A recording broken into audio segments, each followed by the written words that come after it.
about our lives that I feel is missing. There's something about the lives of our brothers and our sisters and our children that is missing. I feel that if we are righteous in our hearts and dedicated to what we feel and what we know has to be done, we will find the things that need to be said and say them, and we will do the things that need to be done, and we will do them. And then I won't feel that we're letting our lives slip through our hands.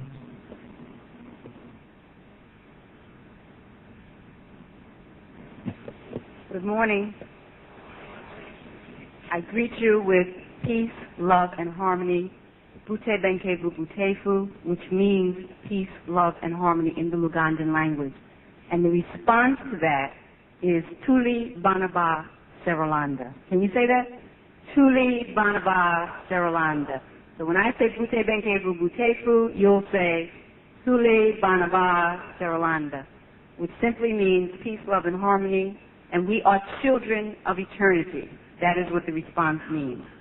And as children of eternity, we'll be here today listening to Dr. Jewel Pookrum and Wayne Grice share with us some deep insights, some esoteric and spiritual insights to relationship. Relationship before sexship. So what I would like us to do is to bring down the spiritual energy. And the way we do that is to raise our hands high. I'd like you to stand up. We're going to raise our hands high and we're going to chant.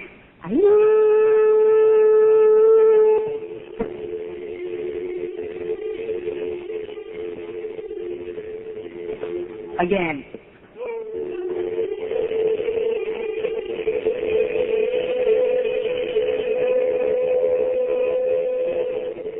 Again.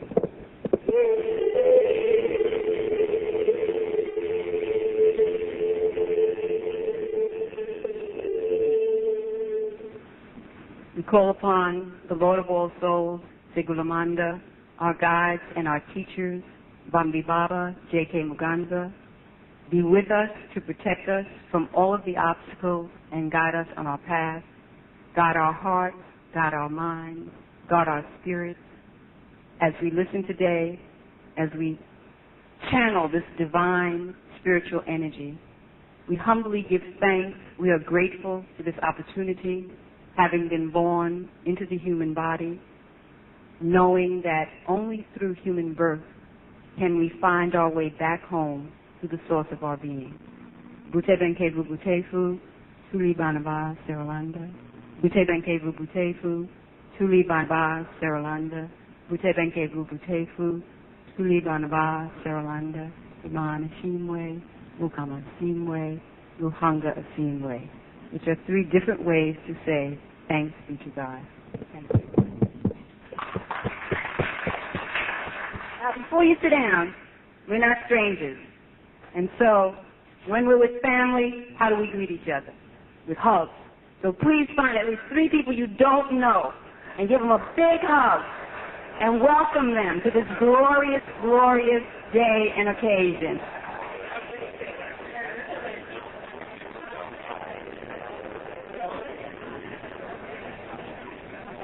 Ain't nobody gonna hug me?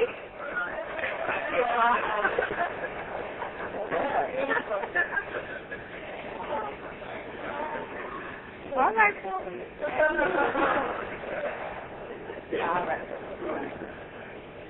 Thank you.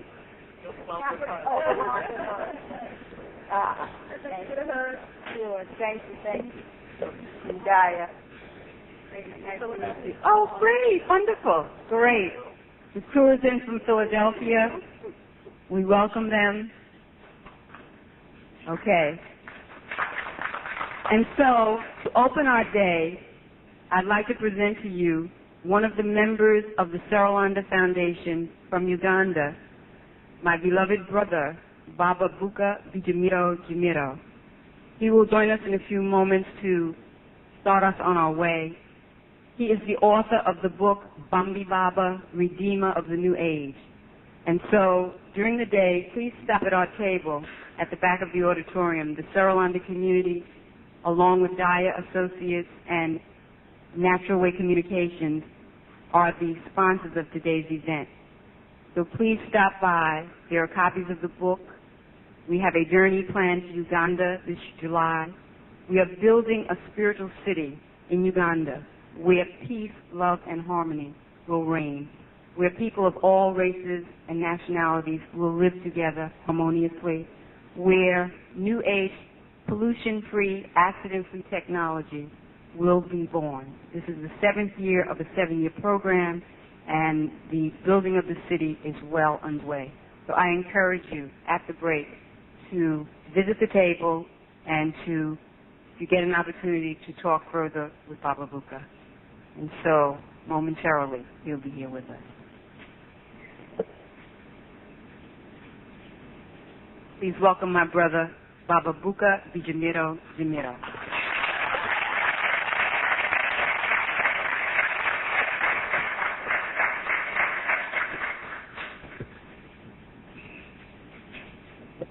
Hello, brothers and sisters.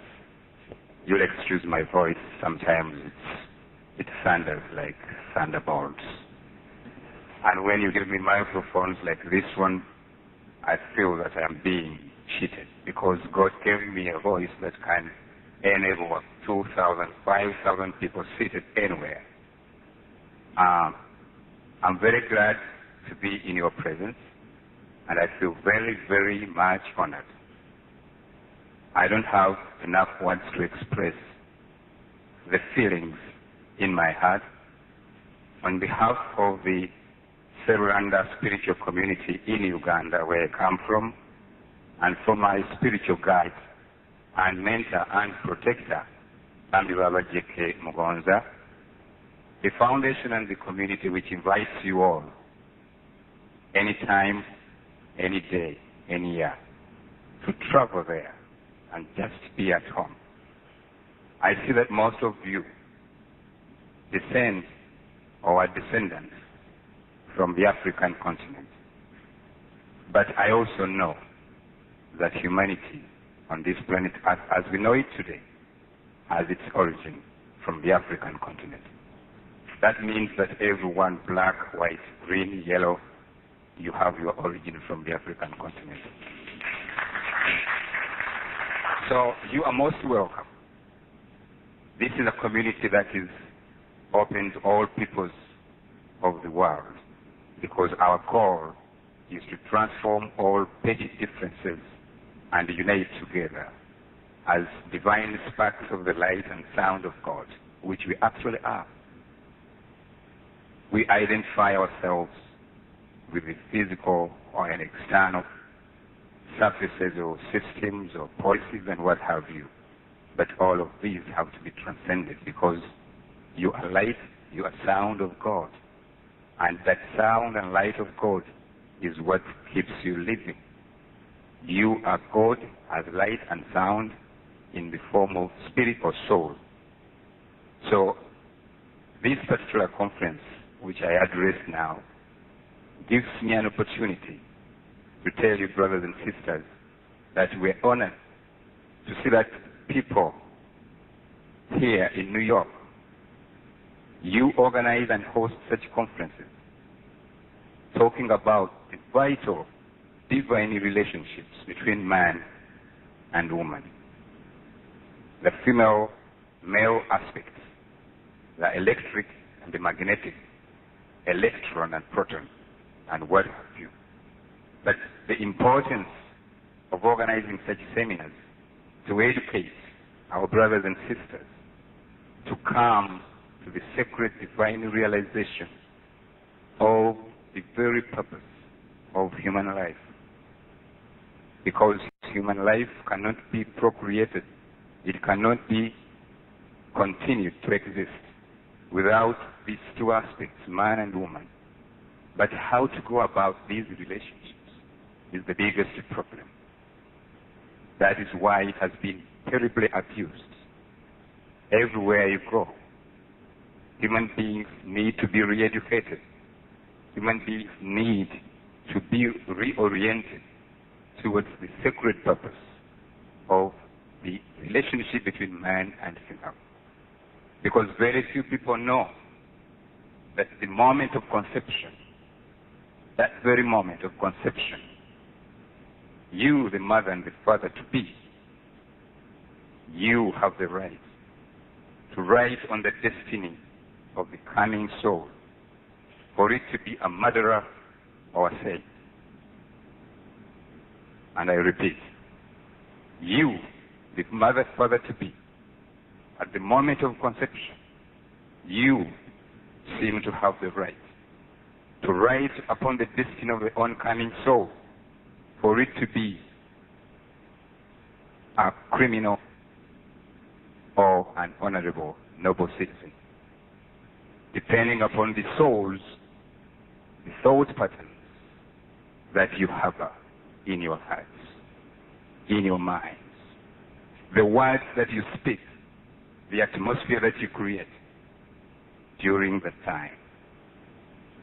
So, I feel honored to be here in recognition of such a conference organized and planned to create a harmonious atmosphere between these relationships beyond what we know. Sometimes when I was young, I used to hear people talking about sex maniacs. I didn't know what that meant. So now we come to such conferences to organize ourselves, in fact to reorganize ourselves, because originally and naturally the Lord our Father in heaven created us to be divine, and we are divine. It is only the minds which have created all these terrible, discordant, recalcitrant nature in our hearts, in our lives, in our being on this planet. So we have created all the chaos, the weapons of destruction, systems for exploitation of the weak, and what have you. I gather today that when you come to discuss, to think, to learn, and to imbibe whatever is going to be given you in preparation towards that harmonious relationship between man and wife, you will not overlook the necessity to understand at least the basic 4 levels concerned with the physical, the mental, the emotional, and the spiritual, which you are. Unfortunately, most of us deal with the physical, and sometimes the mental and the emotional takes root without reason, without logic.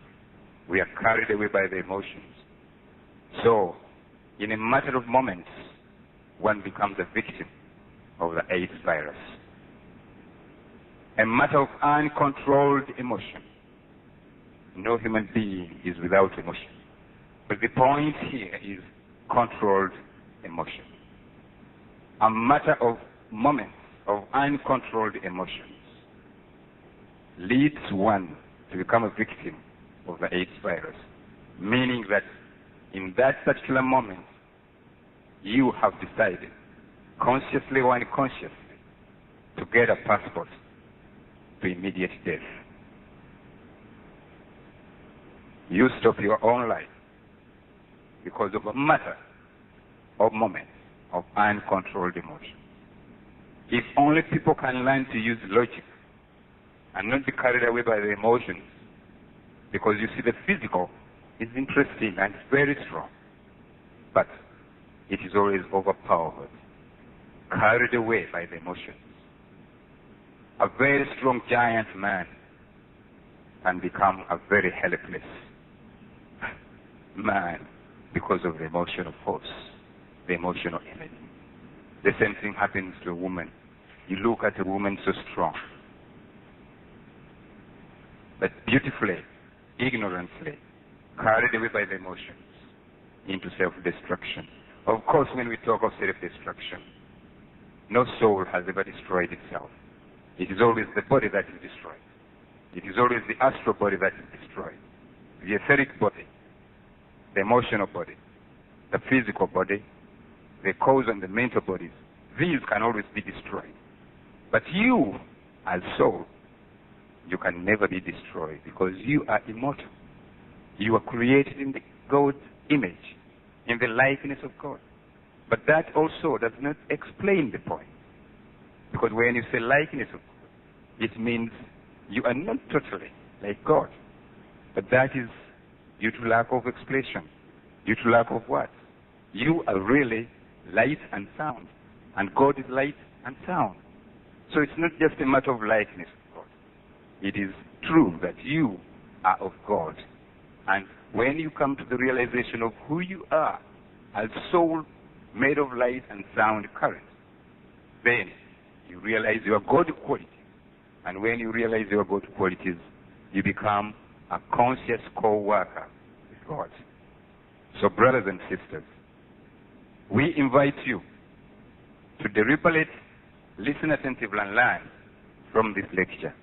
And I am very, very grateful to the organizers, the hosts of this kind of conferences. And I think they could be carried to other cities within the United States and beyond across the seas and the oceans. I'm very grateful, and I must thank you all who have been able to come and attend, because you realize the importance that you here are the mothers, the fathers, the custodians of the citizenship of this country, the custodians of the future citizenship of the entire planet Earth. Thank you very much.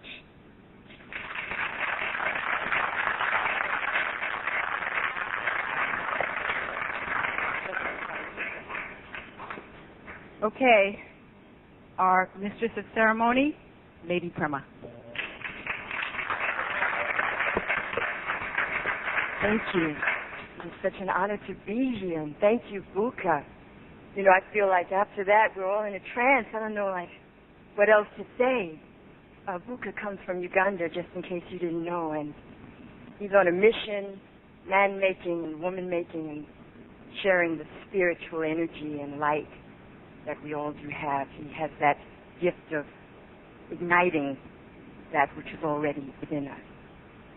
So I would just like to share a poem, because when I think about love, it is such a divine challenge, you know, to walk that path of unconditional love, which is a requirement, really, if you're going to have a successful relationship. Unconditional love is really the master key to making it work. And so I'm going to share this poem that I wrote, because when I think about loving, it's a wondrous, awesome energy. And it goes like this. Let me love you, like the sun smiling on a summer day at noon in a cloudless sky. Let me love you like the moon in its fullness, devouring the darkness of the night. Let me love you. Let me love you not like spice that only flavors a dish so that the taste is pleasing. Let me love you in my completely raw state so that my pure essence may digest within your being. Let me love you. Let me love you and not ignite your flame for my selfish need of your warmth and chance our love cooling. Let me love you like the still waters that run deep, deep, deep, beyond our mind's perception. Let me love you silent within my prayer, so that when I leave you, it will not grieve you. Let me love you.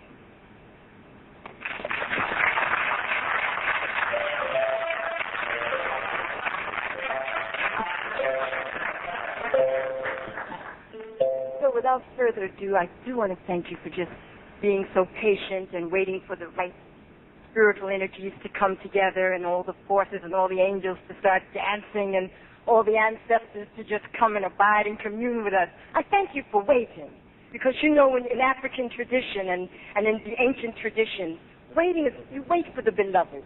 It's a part of the whole drama. So you know, for those of you that were a little restless, well, this was your first initiation into how we do things in tradition. It's all a part of the play. And so I'm bringing to you two divine entities. You know, I love doing these events where you have the yin and the yang working together, the synergy. It is so important. It's not about one sex being better or badder or bigger than the other. It's about the synergy. And so we're bringing two divine evolved souls. Brother Wayne Grice is local. You know, and sometimes when our heroes are local, we sometimes take them for granted. I've known Wayne for a long time. I looked at his resume and I said, I didn't even know he was an actor. He's done movies and TV programs, and we know him as the communicator from years back, and he's co-hosted with Bob Laws and on his Night Talk. And so he's just a very, very deep brother. I know him, I get to share energy now and then, but he has insights and commitments and very sincere energy. I know his daughter, you know, the fruit doesn't fall far from the tree. He has a beautiful daughter. He has also a son, but I know his daughter personally, and she's a very sweet young Indian spirit. She has an ancient spirit. And so anyway, Wayne is going to be here as a guest of our beloved Jewel. And for those of you that don't know Jewel, well, I've gotten a chance to be close to her the last year or so. First of all, she's healed herself of lung cancer. Now, to me, the best healers are those that have gone through something. It's just not a figment of their imagination. It's not their studies.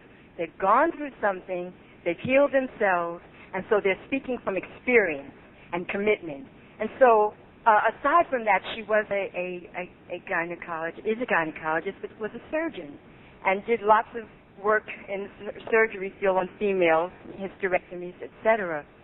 And when she began to realize what she was doing, she became conscious. She decided that she was going to go an alternate route, take the traditional medicine and the holistic medicine. And so she's bringing a wealth of experience from the American Medical Association, that type of experience, and also from the holistic, and also her personal experience. So yesterday I was thinking about Jewel because I love her. I love her work. I love her mission, and I love her personally. And when I was thinking about her, I was just kind of sitting and reflecting. And then I started thinking about the sisters and the state of the nation, the state that we're in right now, which might seem to be a little barren and a little uninspired. And I thought about her, and I said, oh, God. And there was only one word that really came to mind, and I'm just going to leave you on this note. I thought about her, and tears started coming through my eyes. And I said, she's here to really help us get this together. She's here to really help resurrect the nation. And I back her. And so what the word that came through was, hallelujah! Dr. Jewel Pookrum!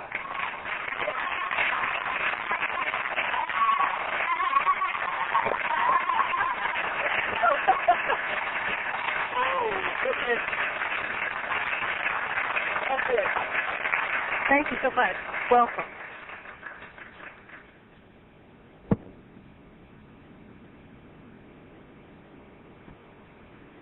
So it's so good to be here. How long has it been since we were last here doing the first part of this? November, and it's great being back again.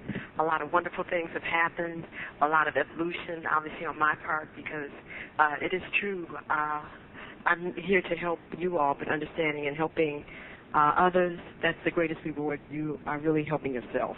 So I've done a lot of growth and a lot of evolution, and we're here today to share something very special that through the observation of my patients and obviously in my own personal growth, we've come to learn more about sexuality and relationships. I want to thank Yahweh for blessing me with the privilege of meeting such dynamic men, one that I have to my left, Mr. Wayne Grice. We've done a lot of wonderful things together.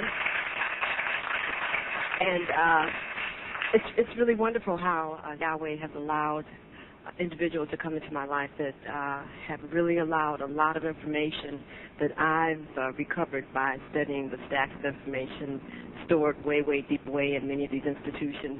And I'll always be so grateful for Mr. Grice for allowing me to do a 3-hour, we did 3 hours together, a radio show. It was broadcasted to, 13 states?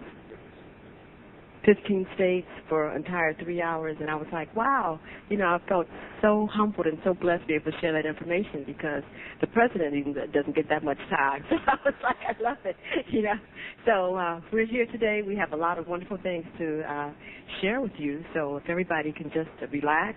We really want to get clear with everybody why we are here today for the purpose, and from there, then we're going to get really involved. One of the things that I think I can go ahead and clear up is that we as Africans especially are very, very right-brained, and many times when we are asked to concentrate and look at written information, et cetera, many times a lot of whatever our previous apprehensions have actually cropped up. So I do want to let you know that it is important that we get comfortable with using left and right brain. So our manuals are going to be here in just a few minutes because there are some information that has been captured there that we're going to go through. But also, too, we are definitely going to have experiential day-to-day.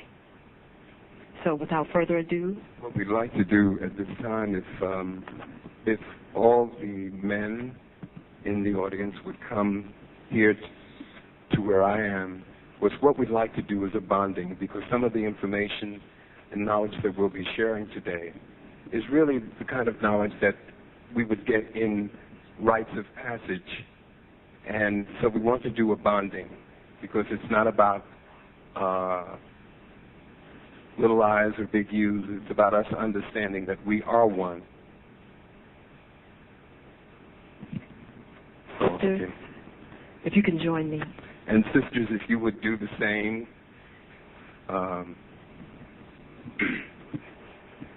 And what we're going to do, beloved, is we're going to form a spiral. Because even though we've been in a linear existence, we understand that the universe operates in a spiral.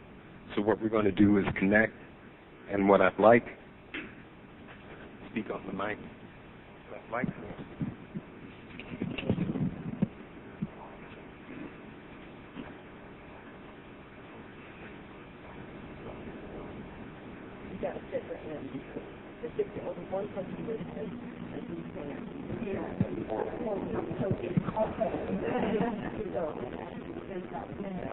each one of you to affirm something, whatever it might be, to affirm in case of your reality, your purpose. And you can just say, I, your first name, declare, or whatever it is that you want to say, to issue in honor of this that we're creating. Because one thing we do recognize, we need unity. We need to love one another. That's the only thing that's going to get us out of what we find ourselves in. Is that correct? Is everybody? So just listen, whatever it is, confirm whatever it is that you feel, and come speak from your heart. There's no big I's or little U's, and don't start editing or judging what you're saying. Speak from your heart and let it go to the universe, okay? Okay, if you would just, let's be still.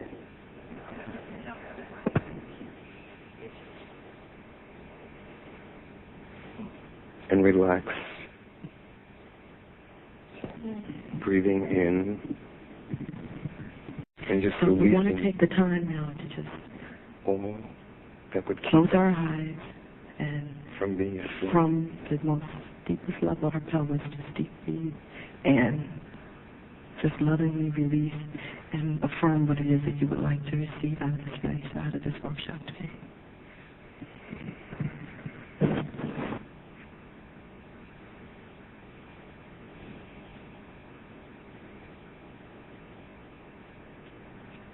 Father, Mother, everything, Yahweh, I ask that not only for myself, but for all of my sisters, that they understand that the greatest and most powerful relationship that they can ever have is with themselves. Infinite Spirit, Eternal Father, open the way, awaken the lion that has been asleep, that he may take his rightful place, lovingly, as a beacon of thy light, thy truth, thy wisdom,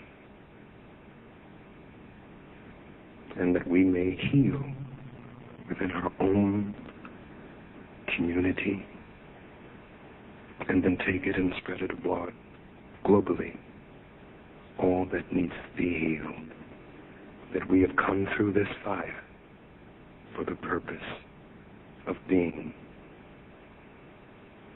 the agents, your agents, here on earth. We are warriors. We are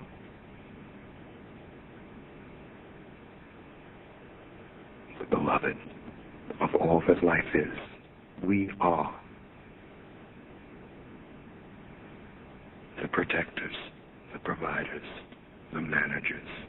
We are the shelter for the weak. We are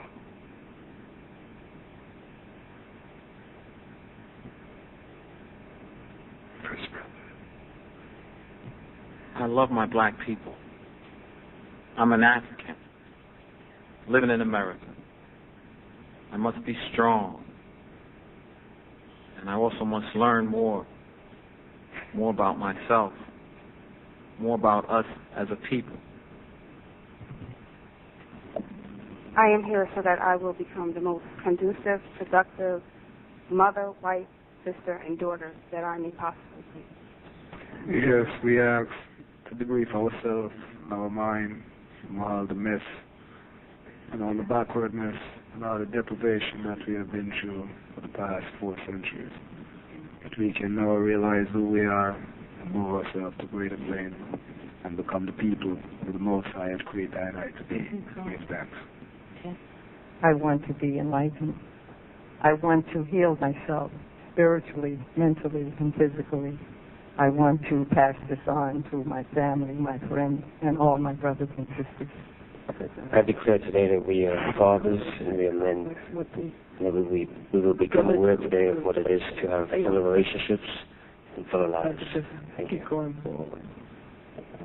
Out of this conference, I hope to gain a wealth of information that I can share with my family, my children, my grandchildren, and others.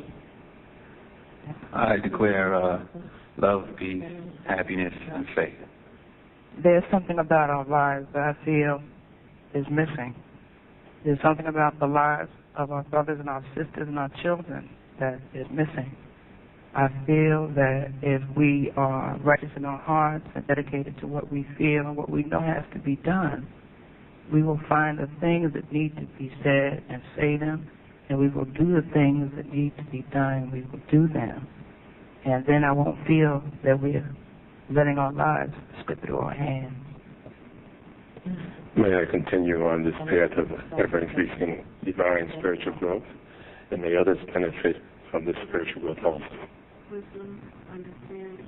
Today I ask for the blessings of the ancestors to be with us. And today I ask for divine guidance from the Creator who dwells within me as me, to reveal and instruct me in the presence of the masters that are here in this room. Thank you. I declare freedom, justice, and equality for our people and good health and prosperity. Let's move on. I'm here today to gain knowledge of unconditional love, to help myself, to heal myself, so that I can continue to work with my family, my friends, and all that I care about and love, and my children in the world that I want to do for. Repeat this and feel the vibration of its energy. One. I wish One. get up. One. One. One. One.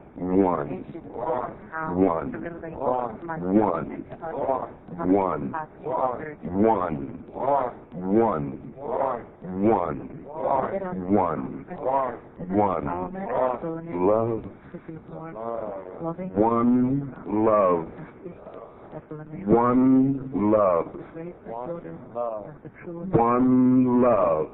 One love. One love. One love. One love. One love. Bring it down. One love. My family on track in their lives. One love. Most hospitable. One love. Everyone the word and more. One Develop it when they come together One. and unite and do it. So be it. This is where a better place for all of us to live. It is. It is. Peace. I hope and pray to walk out of here with a deeper love and respect for myself, a stronger trust in myself. Does everyone know? The call. Great women, great mothers of the universe. Move close together. Closer together. Those who have not spoken, may they speak. Please declare what it is that you are asking from this workshop today.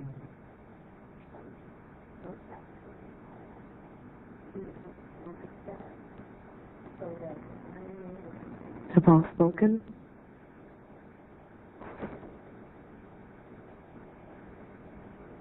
I ask that you repeat after me. I am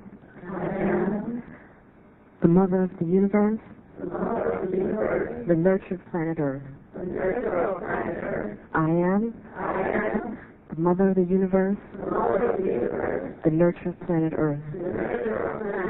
And I am loved. I am loved. I am loved. I am loved. I am loved. I am loved. I am loved. I am loved. I am loved. I am loved. Love. Love. Love. Love. Love. Love. Love. Love. Love. Love. Love. Love. I am love. So be it.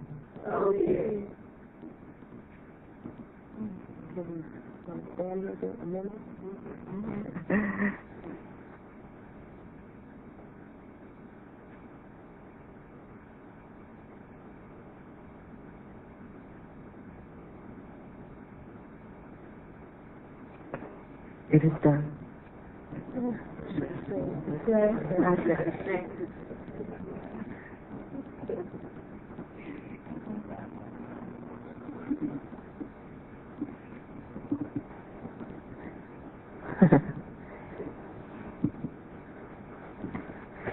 So, brothers, you have to excuse us. You know, we don't play ball games, and we're not used to playing breast games, so we're getting used to that. Oh, you all missed it, huh? No.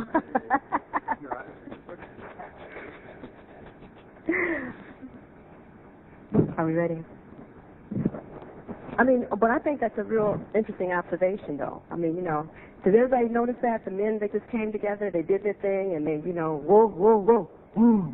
You know, and they're like, you know, they're through because they're used to playing ball games. Okay, and so I'm saying that, you know, women and ourselves, we're not used to playing what I call breast games.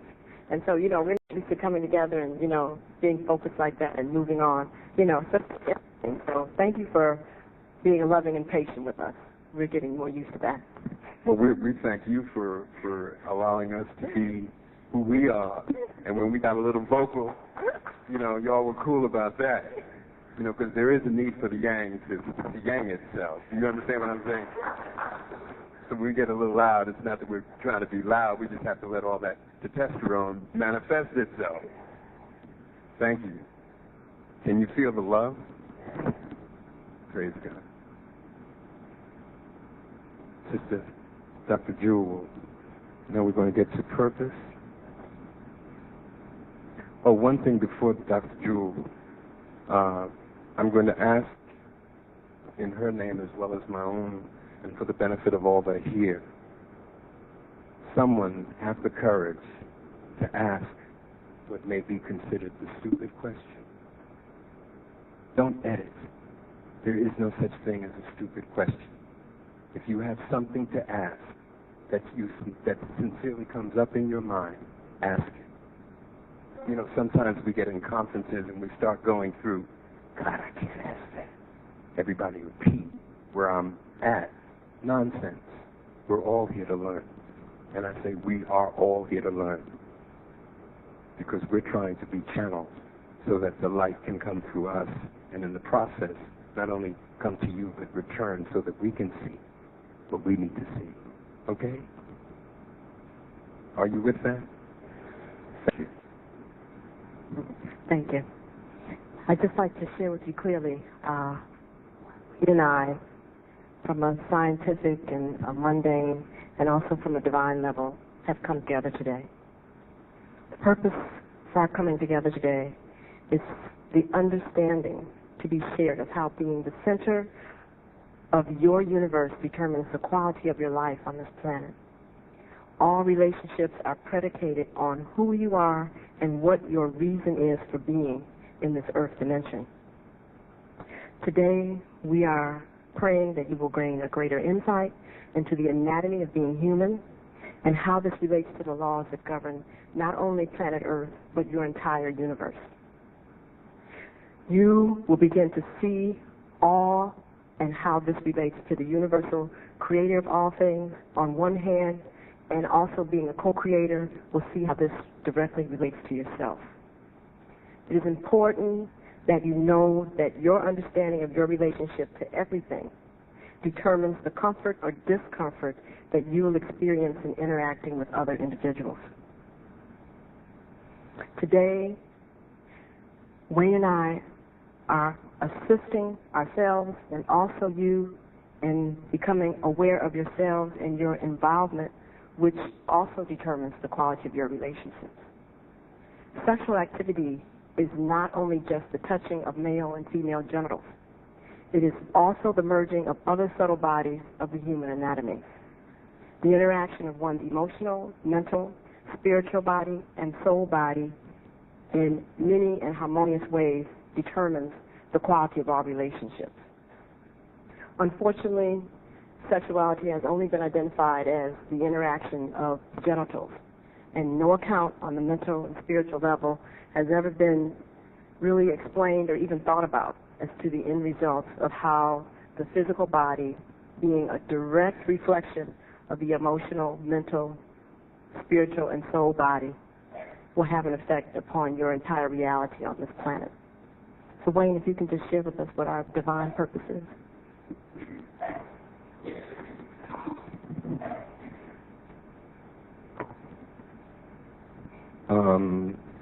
Just to give you, this is in the manual that is on its way to you. What I would like for you to do, as this was inspired, I was sent a gift of a booklet that a friend had sent me. And in the book was, on one page, a passage, something written, and at the bottom it said anonymous. It was called Believe and Be Satisfied. And I read it. It was interesting. And as I have learned to do, I try to look for the truth in everything. Because we don't know where the truth is going to come next. The whole purpose of coming from a center of love is that you're open and ever ready to receive what the universe, what the Creator has for you. It's not a stance of weakness. It's not a disposition of weakness. Just the opposite. It's the mightiest position that we could ever take. Because love is what makes the warrior victorious. It's love that enables the mother to forget the pain of giving life and bond with the child. It's love that causes us to sacrifice and go through what might seem unbearable or something unwanted for the sake of the beloved. So love is a very healing and powerful energy force. And in fact, as we did in the bonding, it's who we are. What I was inspired to do with what I read, which was very narrow, and Spirit said to me, as clear as I'm talking to you, change it, expand it. It's too narrow. Anything that separates is not of God as far as I'm concerned. And what I have attempted to do in my life and in the privilege of working and trying to inspire and help people and also be an example and model for those children who have come through me is that you never stop growing, that even though I may be an adult, I'm still growing. I say to my children all the time, how you doing, Dad? I'm growing. Because, you know, we spend the first 18, 19 years saying, boy, when I become an adult, anything goes. And for the first few years it does, until we begin to learn, as Sister Dr. Jules said, that we have to take responsibility for our actions, don't we? Because whatever life we see before us is the one that we have created. Blame God, didn't it? Hello? There was some doubt about that. Okay. So what I'm about to read to you, and if you choose to, you can close your eyes. You don't necessarily have to, only to receive what I hope and believe very firmly is in it, that Spirit inspired me to expand it so that it served more. And I purposely said adapted from the anonymous because it did not directly come. It was inspired by something, and I wanted to give honor. And let me say one more thing before I go into it. Ego is necessary, but EGO is also an abbreviation for edging God out. So when you seek credit, let your reward be from your Lord, by the insight, the wisdom, and the success that applying the principles that you are sharing and possibly undergoing, making a part of your life, let that be your reward. There's no greater gift than God can give you than the gift of your purpose and who you've been born to be. Do you agree with that? Okay. Divine purpose. Everyone longs to give themselves completely to someone, to have a deep soul relationship with another, thoroughly and exclusively. And God says to the human being, yes, beloved, but not until you are satisfied, fulfilled, and at peace with living love by me alone, faithfully giving yourself totally and unreservedly to me alone and the purpose for which you were born. My beloved, you must explore and discover where your true nourishment lies and the many gifts and abilities that you have earned through many lifetimes. First, my precious one, you must read the book of who you are and understand the lessons you are here this time to learn and nourish for the growth of your soul. By doing this, you will experience the maturation that will bring to you all that I have planned for you, destined.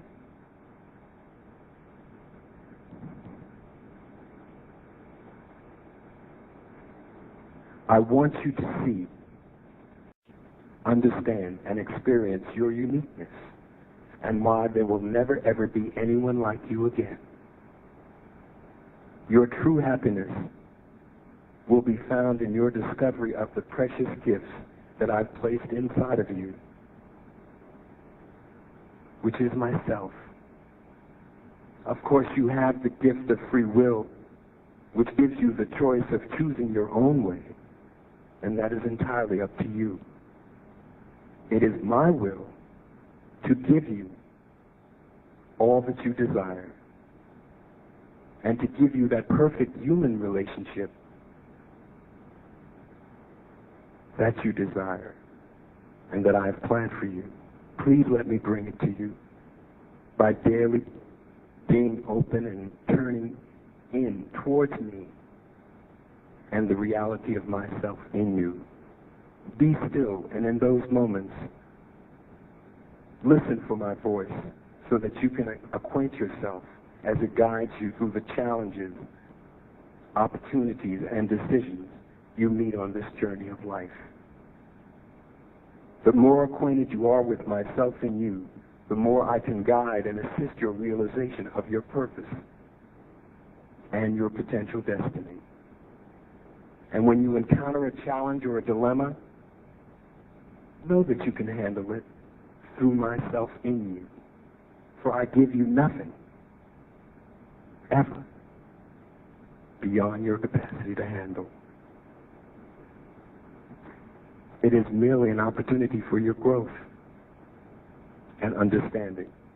And in times of struggle, trust and have faith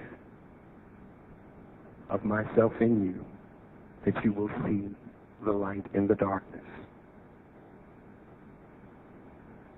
And I will give you the inner courage to remain calm, knowing that you are never alone. There will be times when those outside of you will offer you direction and counsel as to what to believe and what action to take. And sometimes I will speak through someone. Listen with your heart.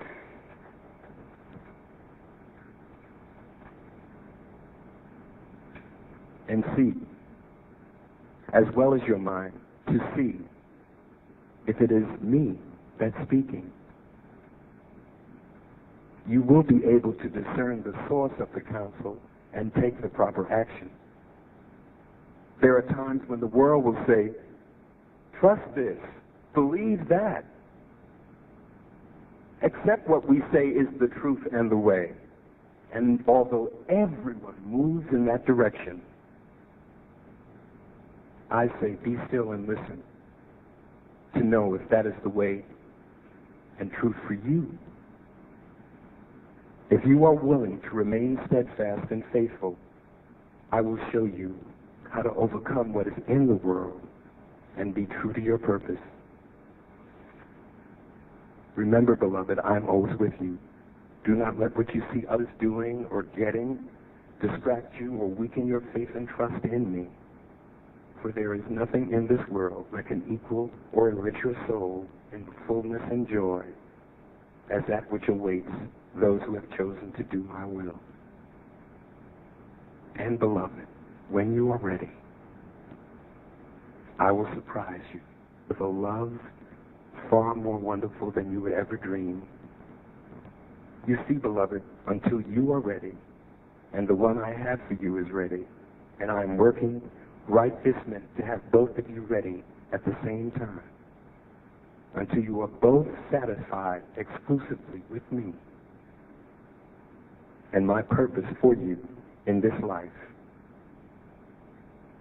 You will not be able to experience the human relationship that exemplifies your relationship with me.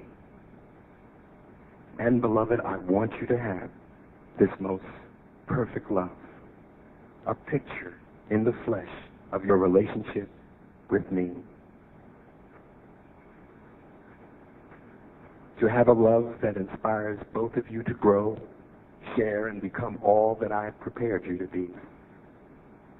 A love where two become one, as spirit, mind, and body, bonding to light and a pathway to ecstasy, passion, and contentment. Many long for it, but so few achieve it. This is a love that is eternal and timeless, and not even death can alter it. See in your mind two separate and whole beings who in their union can still allow the winds of heaven to dance between them. You and your beloved can stand as perfect mirrors of my eternal love.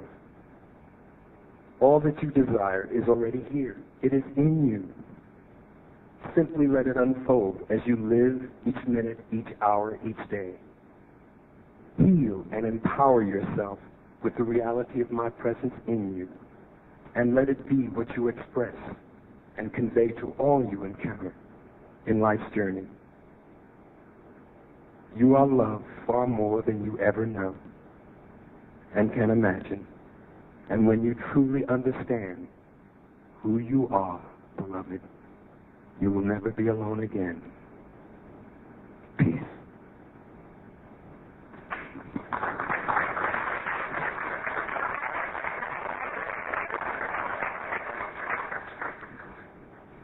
You know, as I listen to that, it's almost like a story. Wow. Really nice.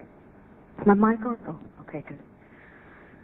Well, before we go on, there's just a few more basic tenets that you have to understand before we can really get into the crust of the matter that we're here today. And it's a very, very important tenet.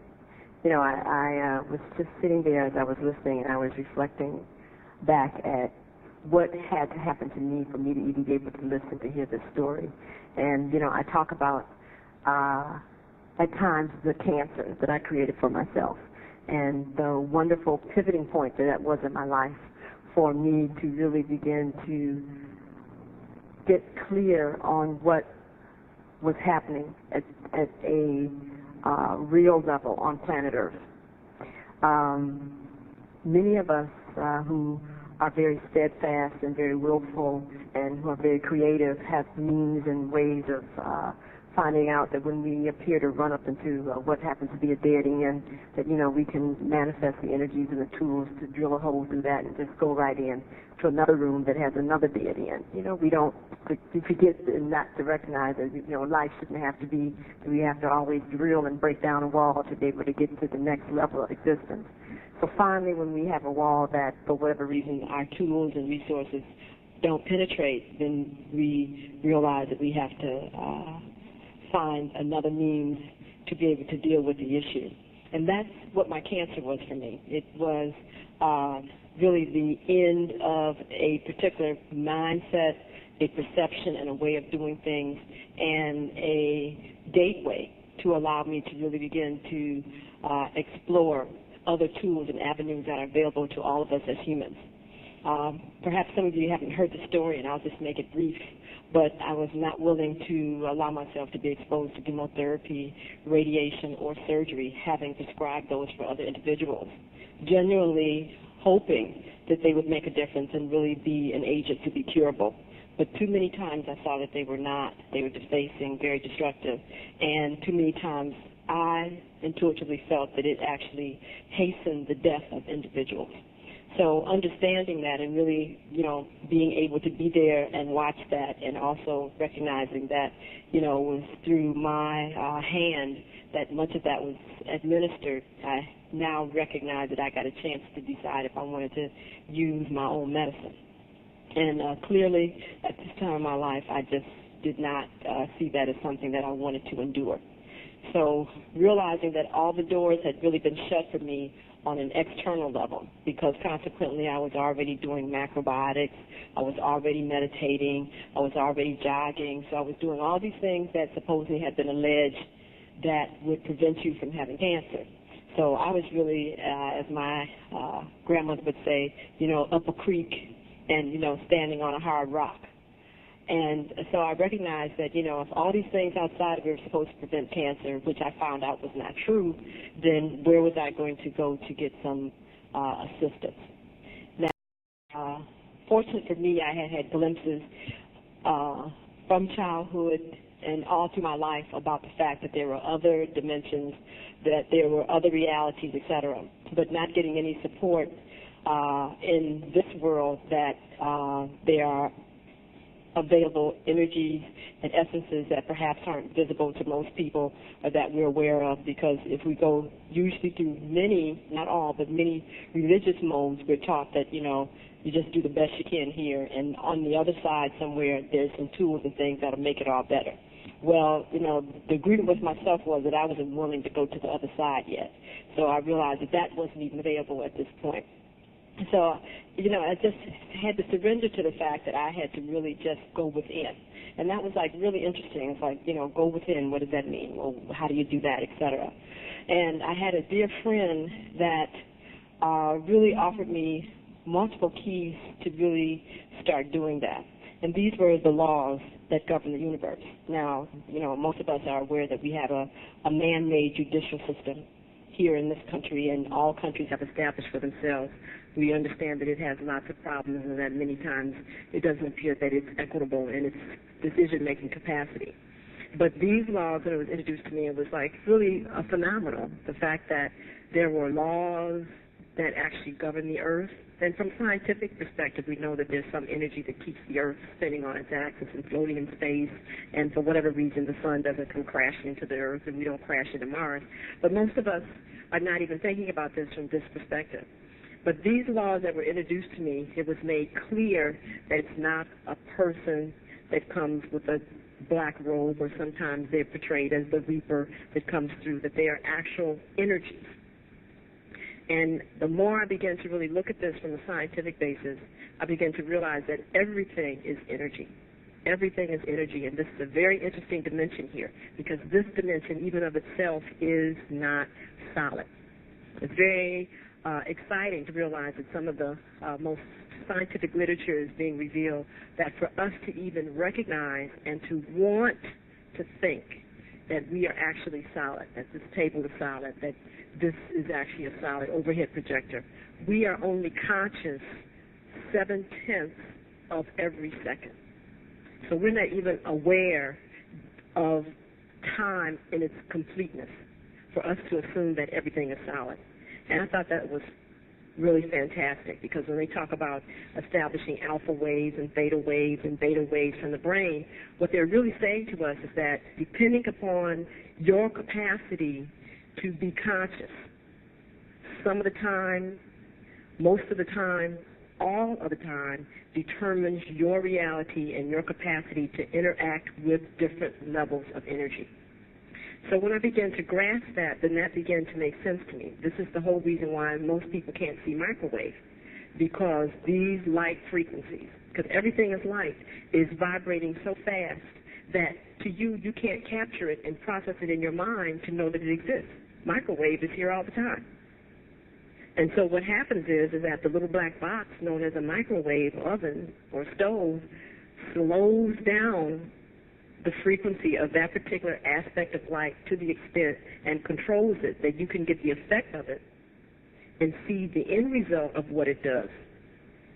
But you still are not able to necessarily interact with it independent of this box. The same thing with TV waves. They're nothing more than actually frequencies of energy. Radio waves are the same thing. And when I began to look at this, I thought this was very interesting, because I remember when I was doing my psych rotations, and many times in the psych ward, I mean, these people were actually animately talking to people. I mean, they could tell you names, histories, everything, et cetera. And if you just looked at their body, it's like, you know, there's nobody there. You know, but they had a whole rendition of things. And it was interesting because some of the things that they were getting were actually true. Some people were actually predicting the future when they weren't sedated. You know, things that people were hearing. I thought it was very interesting. It was like, you know, are these people having ruminations or whatever? But what we've come to find out is that everybody's brain is not functioning at the same capacity. That is to say that different people's brains have the capacity to interact with other energies at different rates. So when we talk about energies, it's important for us to begin to understand that everything that we do is an energetic interaction. So we really realize that. We talk about the fact that there's something known as vibes, you know, it's bad vibes. So what you're saying is that where your energy frequencies were versus the energy frequencies that were being emitted from whatever that object was, a person, a plant, that they were not of the same vibration. And see, that's incredible when you really think of it, because what that says is this, is that if you understand that everything is just a matter of being able to alter your rate of vibration, your state of thinking, that there's nothing outside of you that you can't merge with and integrate with and allow yourself to have interaction with and master. Because it's not as though, you're having an issue with a solid wall. See, this is the key that people forget.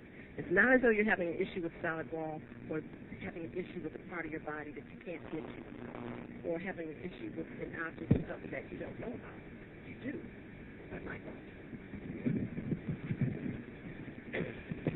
Okay?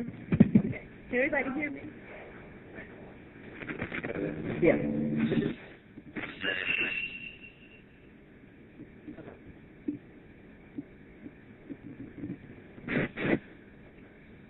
Now this one's working.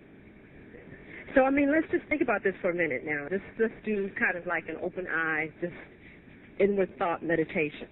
Okay. And let's just think about an issue that you had just recently, last 24 hours, where there was what appeared to be resistance. Whether it was interaction with the person, whether there was an object that was broken and you couldn't get it to work, you couldn't get it fixed, whether it was actually a situation that you wanted to go one way and it went the opposite way. What was really the issue that you can identify that did not allow you to master that? How did you see that? Was it because you just felt that you were totally out of control? Period. I deal with some people, and as soon as they hear the word no, they immediately sit down. Not understanding what? Is that because everything is energy, if one object is unwilling to actually be resilient to you, you have many, many other molecules and atoms that will come under your dominion. Okay, so one no just only says that molecule is not willing to vibrate with you. But what about all the trillions, sextillions of others? Okay, was it because you were unwilling to actually switch your perception and move into the other person's side and take a look from where they're standing, which is actually what we call a form of transportation or teleportation, where you can do that. Many times not until we unfortunately get into the same person's shoes can we then see from the other person's side. You can do that anytime, all the time, but you have to be willing to switch your consciousness to do that, which is an energy frequency. So when we deal with things, for example, like hopelessness, or when we want to deal with lower vibrations of hate, resentment, anger, etc., what these do is they actually disconnect the brain from being able to tune into all of its channels to change your frequency so that you can integrate and then master what it is that you want to do. And that's very heavy. It's all about energy. So it's nothing that you have to do outside of yourself. It's something that you have to go within and do.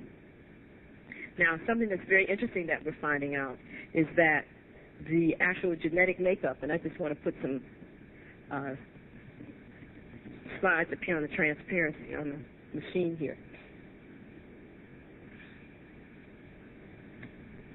It's very heavy. I don't know if many of you saw that movie Total Recall and Lawnmower Man. I like going to see those things because they're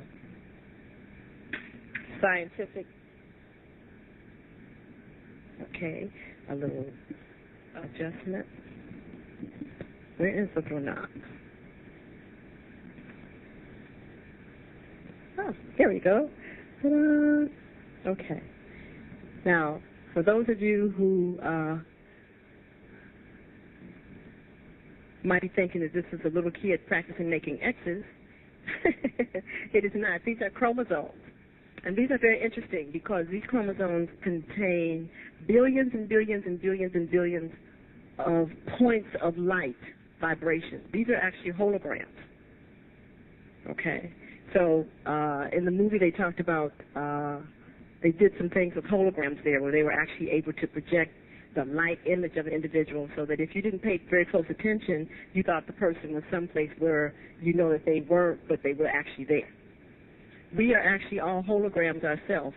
And the key to the capacity of the images, the key to the capacity for us to vibrate with other objects in our environment are all held within our genetic code, our makeup. So if you can remember that each and every one of you is actually a frequency of energy, a beam of light, okay? Light always returns to itself, regardless of what color that it might be, red, blue, green, yellow, orange, lavender, etc. And it always has a place where it can integrate and be with every other form of light. So that means that if there's anything outside of you, because it is also a frequency of light, you have the capacity to actually merge with it and be able to work with it in such a way to be able to get the results that you want. So when we're actually standing next to a person, across from a person, and we're having conversation with them, whether it's spoken or whether it's actually through thought fields, etc., what we're actually doing is interacting from an energetic basis. And so when people talk about the fact that they can't communicate with this person or that they basically don't like this person, etc., what is really happening is a resistance in being able to either step up or step down your own frequency of energy to be able to merge with that individual. And see, that's very interesting.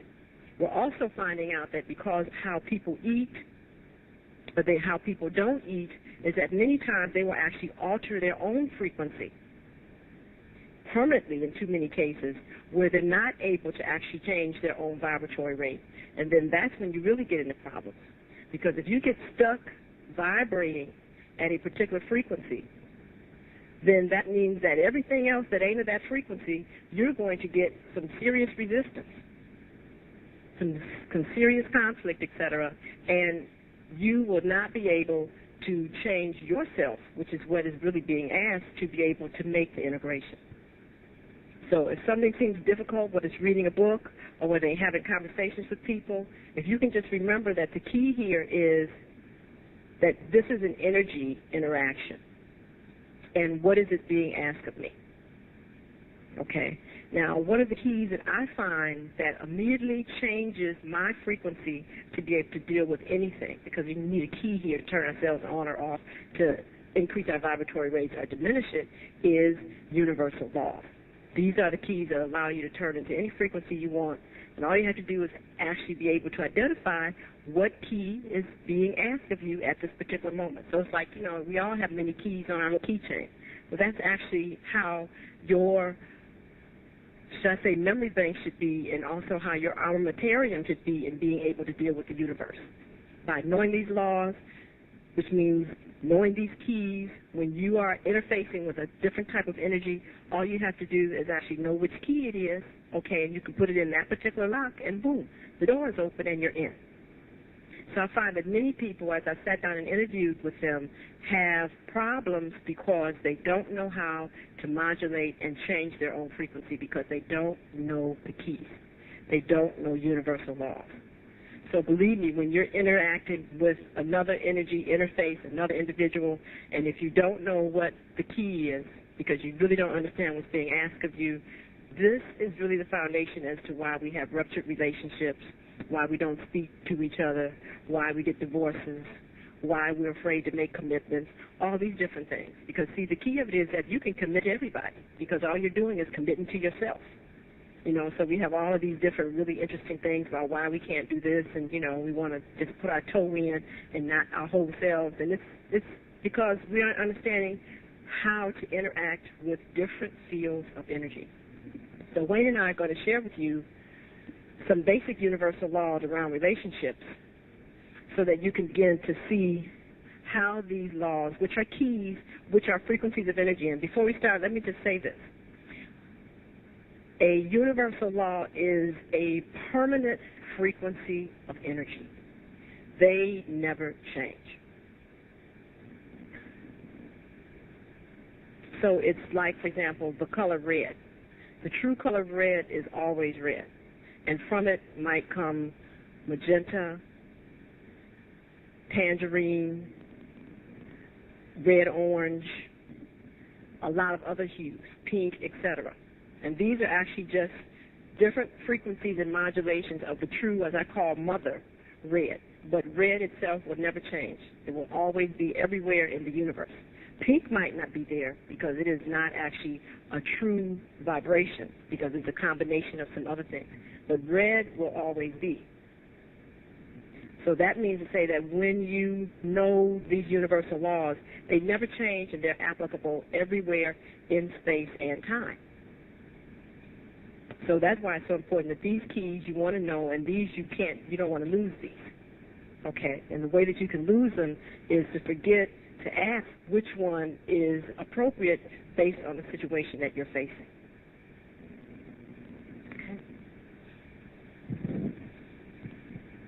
Okay. You know what's interesting? We say that the universe is infinite, and it is. And I'm sitting here listening to Dr. Jewel and really, like you, benefiting from her perspective and approach to energy and universal law. And when she approached me about doing this, you know, I mean, I'm dealing with a scientist. You know, I mean, you're looking at your brother here. I mean, I went to the University of Life, you know, experience is my professor.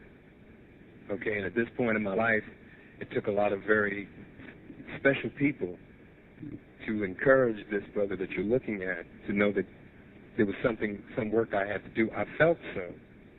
But in a world where letters after your name are kind of required before you get up before people, you know, I started doing it on the radio. And I was doing it on the radio basically because we teach what we most need to learn. As Sister Dr. Jewel was talking about how she gave herself cancer, which was the beginning of her whole journey into the knowledge that she's now standing before you and sharing. Well, in the same way, these universal laws, and I'm sensing as Sister Dr. Jewel is talking, and I want you to, if you're not with where she is, we're going to give you a chance and an opportunity. We were talking about giving out 3x5s, cards so that you can write answers. But please, we're here so that you understand this. This is very serious. If you're not with it, let us know. If we have to, as she said, modulate the energy and break it down, we're here to do that. Okay? You know how we do sometimes in class, you know, ain't nobody asking questions. I'm not going to be the fool to ask the first one. That's not this. No, we're about, yes, ma'am. You're cold.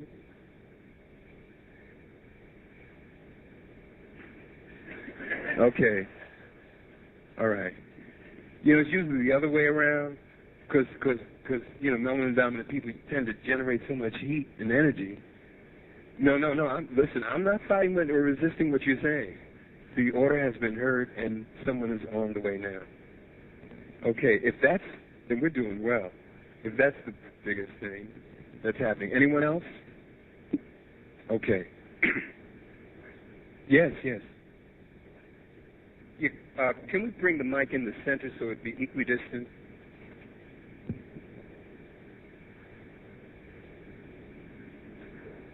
So everybody can hear what you're asking.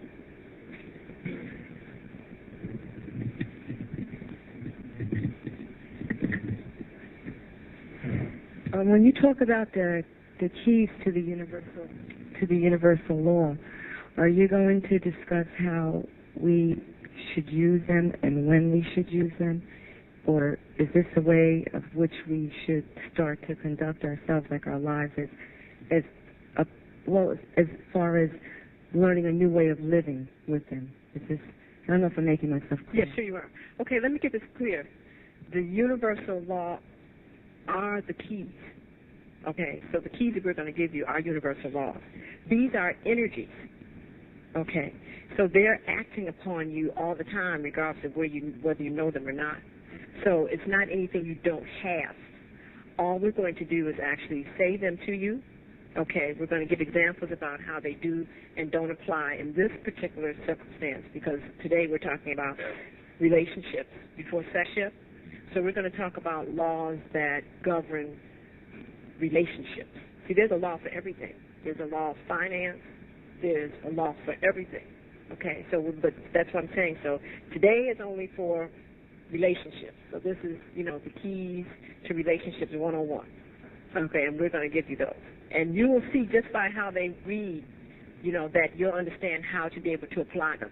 Because you'll be able to identify immediately why you've had problems in relationships, first of all, with yourself, then obviously with other people, because you haven't used them. Okay? But everything that we're telling you, it's very important to understand, you already know.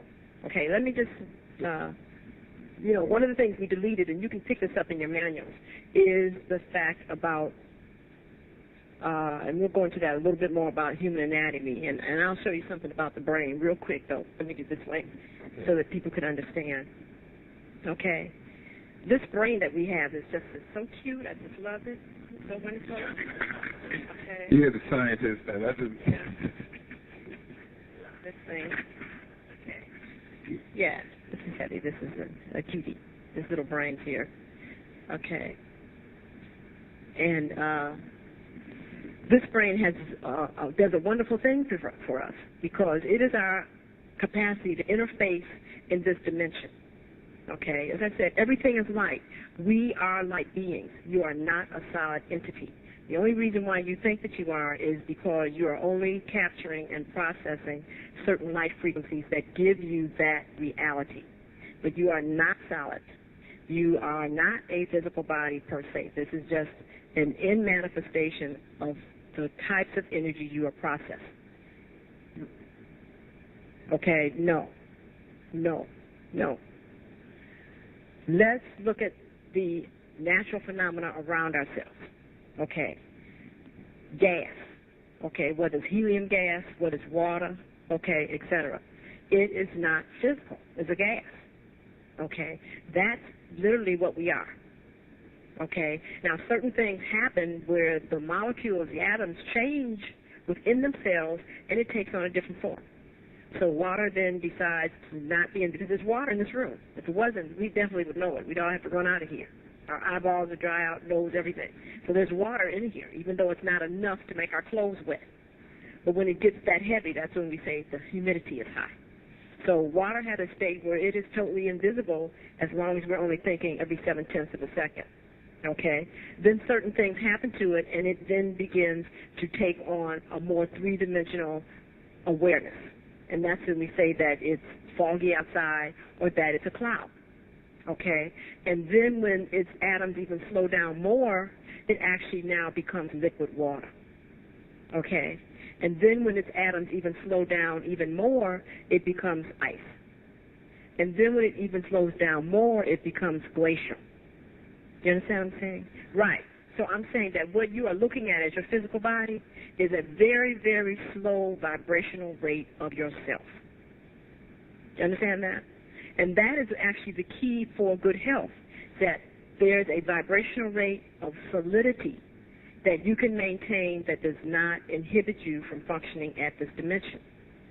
When you become too solidified, you have problems at this dimension, and they call it arthritis, arteriosclerosis, all of these different things, okay, because you become too dense to be able to make the fluctuations that occur here in this dimension. Does that make sense? Okay, and therefore you're out of here if you don't change that. Okay, and so you can imagine then that it doesn't even make sense when you understand on an energetic level what has happened to you when you have arthritis, et cetera, that your vibrational rate has gotten too low for you to then take and put something that even has a lower vibrational rate in your body, like a steel joint. Now, so that answers the question right there. Somebody go in and get a total knee and a total arm, and the whole problem is that you're vibrating too slow, and then you even get something that's even vibrating slower than you. And, we talk about that doesn't even make sense. That's why they don't do well with those prosthetics, okay, because they're even adding to the problem. Okay, and you have to understand that to change that vibratory rate requires more energy be added. So if you can imagine, that's what you do. That's why we think about changing our diet. Because what do? You stop putting that food into your body that has this low vibrational rate.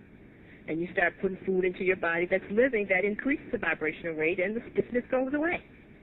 Now here you got something that's steel, and it doesn't even resonate to life force energy. What you're going to do with that? And what happens is that those people who, in their ignorance, have put that into their body, either have to go get it taken out, or either the body will actually extrude it out itself. And so then that's a whole nother symptom, because when the body starts rejecting that because it's gotten so healthy, it will actually push this out of itself. Okay, and then the surgeons really get freaked out, the orthopedic surgeons, because they don't know what's happening with that. Yeah, right. Yes. Right, but most of my colleagues haven't figured out what's happening on that level. Okay? So this is what we're talking about here. Okay, so we're talking about you already having access to everything. Remember, I told you you're energy. And so whether you're functioning at the level of gaseous water or whether you're functioning as a glacier is fine. It is appropriate for your purpose. See, this is the key that we have to get to understand. It's like, what is the purpose that you're being asked to perform at the moment? Okay, and when you're supposed to be a glacier and you're up here being a cloud, you're out of order. And you got problems because you're not supposed to be in that space and time. Okay, do you understand what I'm saying? So that's why we're talking about giving you the keys so that you can make the adaptations relative to what your purpose is. Jewel, can I add something to this whole energy thing? We understand that thoughts are things. You walk into a room and you feel something, you know, and even though there's no one there, there's an energy, there's a vibe that's been left there, and it may cause you to become heavy, or it may lift you up. Certainly if there's children have that wonderful, God bless them, ability. Their energy just lifts up an environment, doesn't it? Thoughts are a thing. And as Dr. Jewel has been saying, it's an energy. Now, as we are on the pathway to discovering our purpose, one of the things that's very important to remember is, as Dr. Jewel was saying about being in tune with the frequency, it's like knowing what the weather is, right. Not outside, but within. And when you're talking about the inner weather, are we not talking about attitudes, states of mind, which is really what changes history, not people. It's states of mind. All right? What really makes or breaks a relationship is not necessarily the people, but it's their, come on. All right, come on. And not, right? Okay, edging God out. Because we live in a world based on ego. But you can't live in this world without having. Oh, no, I'm not saying I didn't say ego was bad. But what I'm saying is we live in a world that is, as Living Color says, the cult of personality. Personality. We're going to talk about the person in a minute. Mm-hmm. But what I'm saying is, when you get so, as we did the bonding initially, is to identify what? Oneness. That we are sons and daughters of who? That we know that we are children of the Most. Please? That we are not the source. And what is the mistake that people who are locked into ego make? Come on, talk to me. Until they get into a situation, as life so beautifully does. All right, handle this.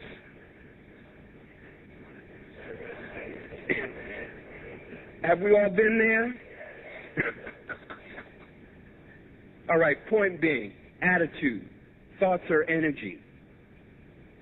And in the process of thinking, and the universal laws that we're about to share with you, understand, if I expect the good, finish it. Because we have something called the rules of being human that you've got the answers. But Wayne, let me just do this for a minute. Go ahead. Okay, let me quickly. As I was saying, the brain is very interesting because the key here is that this is the transducer, it's also the amplifier, and it's the modulator of how all the energy in your environment are going to be manifested in this dimension. Because, see, 4/5 of you is not of this world. Okay, your soul body, your emotional body, your mental body, your spiritual body is not of this world. Okay, only those people who have a vibratory rate high enough going through their optic nerve can see these other bodies. Okay, so you're not, 4/5 of you is not even here. It's only this 1/5 of you that's vibrating at this rate that you see yourself on a physical level. Okay, so this brain has the capacity to tap you into all of your cells, or depending on the part of it that you choose to activate, that determines whether you're going to be locked into only this dimension. Okay, so it's very, very interesting, because Wayne and I were talking about this last night, is that the body has automatic programming. You know that. You don't have to think about breathing. You don't have to think about telling your heart to pump. You don't have to think about telling the circulation to move.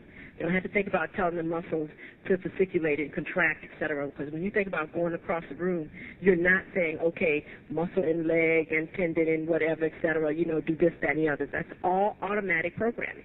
And that is brainstem activity. So this is all your software that you have to deal with this dimension. Okay? And that's why when people did not pay attention to the inner weather and the outer weather, they didn't use their keys, etc., wind up being in what's known as accidents, because there's no such thing, but because they didn't decide not to use their keys and a whole bunch of other things, they put themselves in a space in time that was not of their frequency, that they got an immediate interaction with some other type energies. And too many times it causes them to have what's known as head trauma. And so therefore the other parts of the brain can be totally misarticulated except for the lower brainstem preparations, and so we call them being in a coma. Because the lungs are still working, the chest cage is working, etc., but they're not able to basically tell the body to do anything other than its normal automatic programs that are running. So the key here is that when we are aware that this organ in our head, okay, which is the transducer and the modulator and the amplifier, has many different capacities, then the more that we are aware of the fact that it's being aware of the internal organs that you have within determines what's going to be happening on the outside realm in this dimension. Now, many people want to talk about thinking being something that happens in the head. Yes and no. Okay, thinking is a field of interactivity that's happening actually between your other 4 bodies. And then eventually whatever the grand decision is then actually translated by the brain into a physical reality that will tell your body how to respond. Okay, so you have to understand that. That's very, very important. So it depends on the frequencies that you allow yourself to integrate with and entertain that will determine what part of the brain is going to be active. Okay, so people who are thinking what we call very low vibrational thoughts, etc., only activate brainstem and the posterior, what we call occipital areas of the brain. Okay, many of us get to the point where we actually activate the temporal lobes, but very few of us are working from frontal lobe activity or from the center of the brain.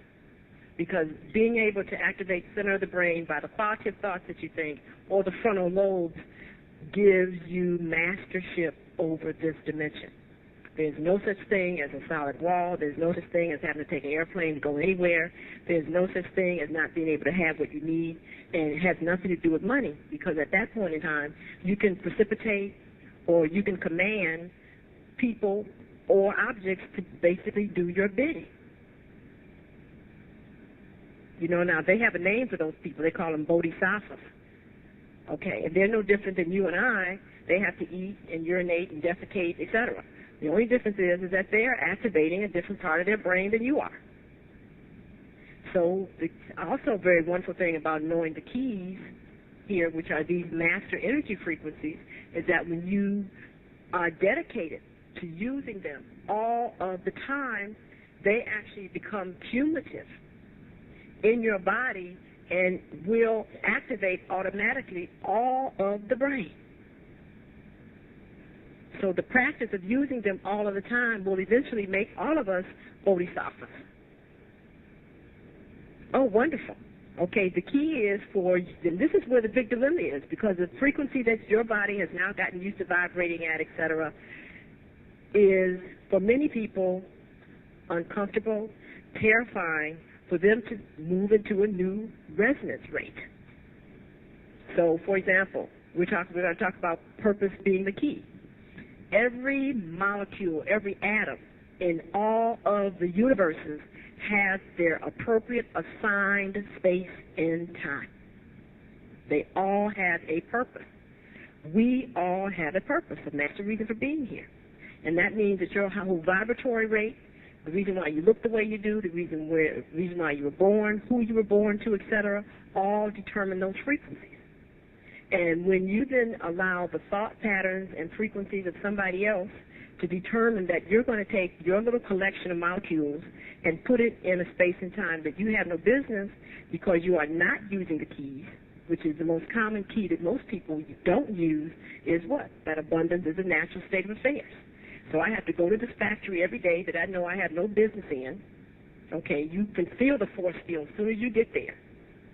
Force fields get deep, as soon as you get there, and you just force your way continuously for 8 to 10 hours to stay in this anti-gravitational space for you for money, because you do not use the key that abundance is a natural state of affairs. You're using what I call an anti-key known as lack. And it's amazing to me, because every time I come to New York, that is totally a lie. I have never seen so much of everything in my life in one place in time. I mean, everything. I mean, it's just everything here is just huge mass abundance. So to talk about lack is like you're totally blind if that's how you're going around saying that there's no such thing, you don't have what you need, because it's here. There's too much of it as far as I'm concerned.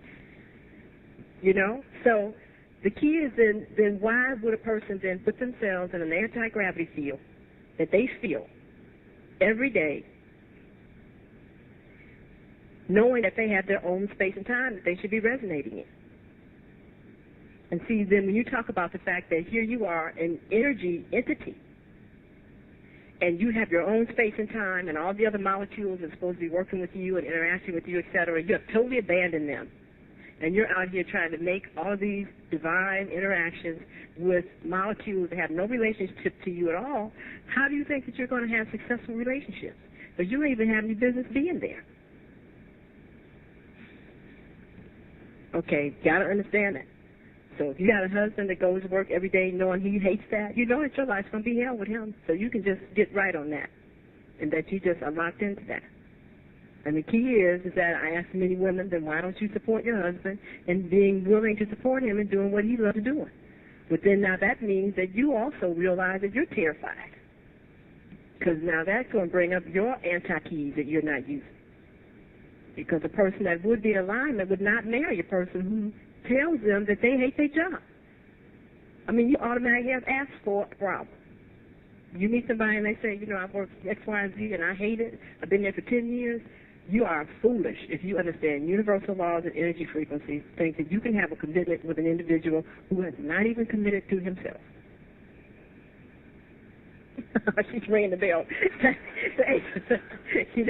So let's do these keys real quick, because see, when you understand these keys and how they have been ignored and misused, you can forget about that. He's the it and this is this. It don't have nothing to do with that, because you can see that everybody already is off their frequency. One of the things I wanted to say, and I'm glad that Dr. Jewel went back to the brain on the projector, is because that lower brain that operates, sort of automatically all the systems in the body is very mechanical. And that's what happens with people when you start operating out of that lower brain. Now, where we want to operate out of, where Dr. Jewel said few people are operating out of, is the frontal. That's the analytical and creative aspect of our brain. And that's where we're moving towards. Everything has a purpose. Yes, ma'am. Yes, ma'am, before we get started, because we're just getting ready to give the first key. I'd ask everybody's indulgence for this question, but it's weighing on me very heavily. Is it inappropriate? I heard what the master teacher said from Uganda, but I feel that it is inappropriate that since we as descendants of slaves are not together, to welcome or include descendants of slave masters. And I just want to know, since that was said, that we're going to, be open and welcoming everyone. And I'm 63 years old, and I've been an integrationist. And I just feel that it's just something that I'm not prepared to consider. So I'm just going to. Okay. Well, let me try to give my rendition, and you can give yours. Okay. I love it. The universe is grand, great. Okay. I'll go back to. I'll just skip back a little bit. Okay. When I had my cancer, okay, I had to make some decisions about whether I wanted to live or die.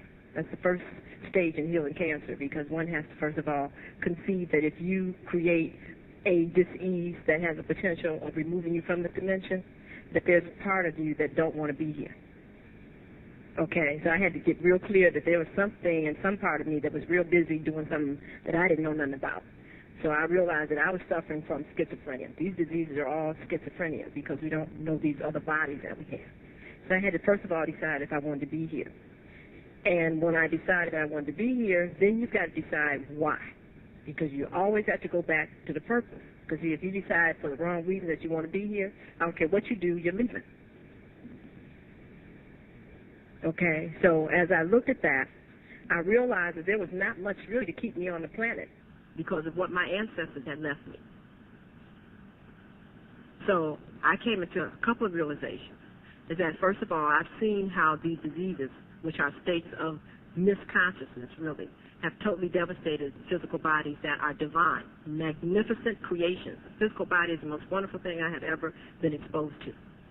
And because of my respect for the Creator, I refuse to give my body back as a bag of bones full of tumors and all distorted.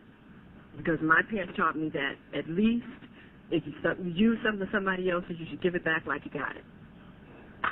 So my thing was that I had to heal myself just out of respect for the Creator. So I had to, and my thing was that, I got to stop this disease process, and then if I want to be out of here, I know about people who can teach you to leave your body in 24 hours, completely sever the silver cord, and you're out of here.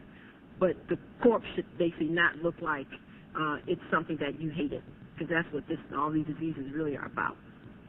So in the process of wanting to heal myself, I realized that there was a lot of issues that actually I was carrying that were handed down to me ancestrally that were totally antagonistic to universal truth. Okay, I am not a descendant of slaves. I am a manifestation of the Creator. That was what I had to first learn. I am a manifestation of the Creator. Now, we have to get to grips here because my healing taught me a lot of things. It was like, now, first of all, for the information that I needed to be able to change my frequency, I could not go to my own people and get it. So the whole time I spent healing myself, I was with all of the different races. I studied with the Orientals, Native American Indians.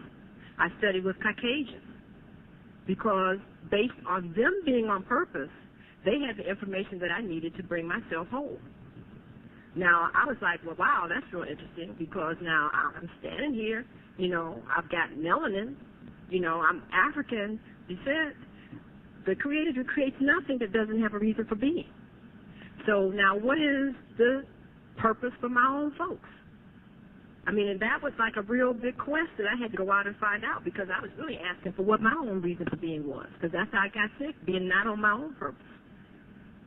And so when I realized the fact that, first of all, everything has a reason for being. It has its own special gift or talent, etc. That when you are 100% dedicated in being that you were created to be, there is nothing that can create a limitation in your life. Nothing. There's just nobody that can basically alter the pattern of life that I choose to live because that's in my covenant. Now, see, this gets into some other metaphysical things that perhaps you all might have to think about, but everything comes here under covenant. There are frequencies of energy, which are laws that have been imbued to you that are actually permanently there and must give you what you're supposed to have in this dimension. So if you want to talk about it, commanding that you know is your birthright, you can use that term if you want. But understanding that when you're on purpose, in your covenant, it says that whatever you desire must be given to you, not can it and hope and not wish. When you understand who you are, you don't even talk about wishing and hoping, because that's the person who don't know who they are and they don't know their covenant. When you are on purpose, you command by right of the universe that you are asking for X. And all you have to do is just continue to be on purpose. And it will come knocking on the door or through the telephone or in the mail or be air delivered, all kind of ways, when you understand who you are. And that's why when people talk about I'm hoping for this and I'm wishing for that, they haven't gotten it yet as to how this thing is hooked up. So my thing of it is that I realized that everything had a purpose. So I started looking at what are different races' purposes. Caucasians are collectors of data. Their circulatory system is directly created for that. They have a well-developed deep circulatory system that immediately feeds the brain. They have maximum amount of blood supply and oxygen to the brain at all times. So that's why they are able to basically observe and record precisely how things are. They are not, however, decision makers on how that data that they have is to be integrated with other things. They do not have that gift and capacity, which is why we have the problems that we have now on planet Earth, because they have attempted to be solution makers and to apply data that is inappropriate because they have limited perceptive abilities. The Asians are meticulous and have the capacity to truly understand balance and to recreate the same thing 1 sextillion times and it never alter in dimension. That is their gift. So if you need a trillion or something for somebody, you give it to them and let them reproduce it, and it will always be the same. You could never tell the mother clone. The Native American Indians are the keepers of the laws that govern this planet. And if you want to know what's happening on planet Earth and how it interacts with everything else, they are the ones that will tell you what the deal is. They will give you all the laws and tactics for you to be able to master this planet. That's why their teachings are so important. Because we are first committed by our own choice in having a physical body that we are here to master this dimension. And so even though we might know astronomy and all these other things, etc., if you are looking up and you're not paying attention to what's going on here, you will get knocked out of this dimension. So the first commitment is that you have to master what's happening here on planet Earth. Now, the African, to my understanding, how it's been revealed to me, is very interesting. Because we are truly the regenerators of the life force energy for this dimension. And everybody knows that. So whatever color they are, they always come to us for regeneration and renewal of life force energy. They call it soul. So it's not our necessity to have to be the library. And it's not our necessity to have to recreate everything over and over again. It is our necessity for us to actually continue to resonate at a pure quality to imbue everything with the life force energy so it can maintain its proper frequency. So that's why understanding what melanin is so important, because melanin is the first original superconductor. And everything has to have it to be able to recapture, to recirculate the life force energy through its own essence. Even Caucasians have melanin. The key is how much.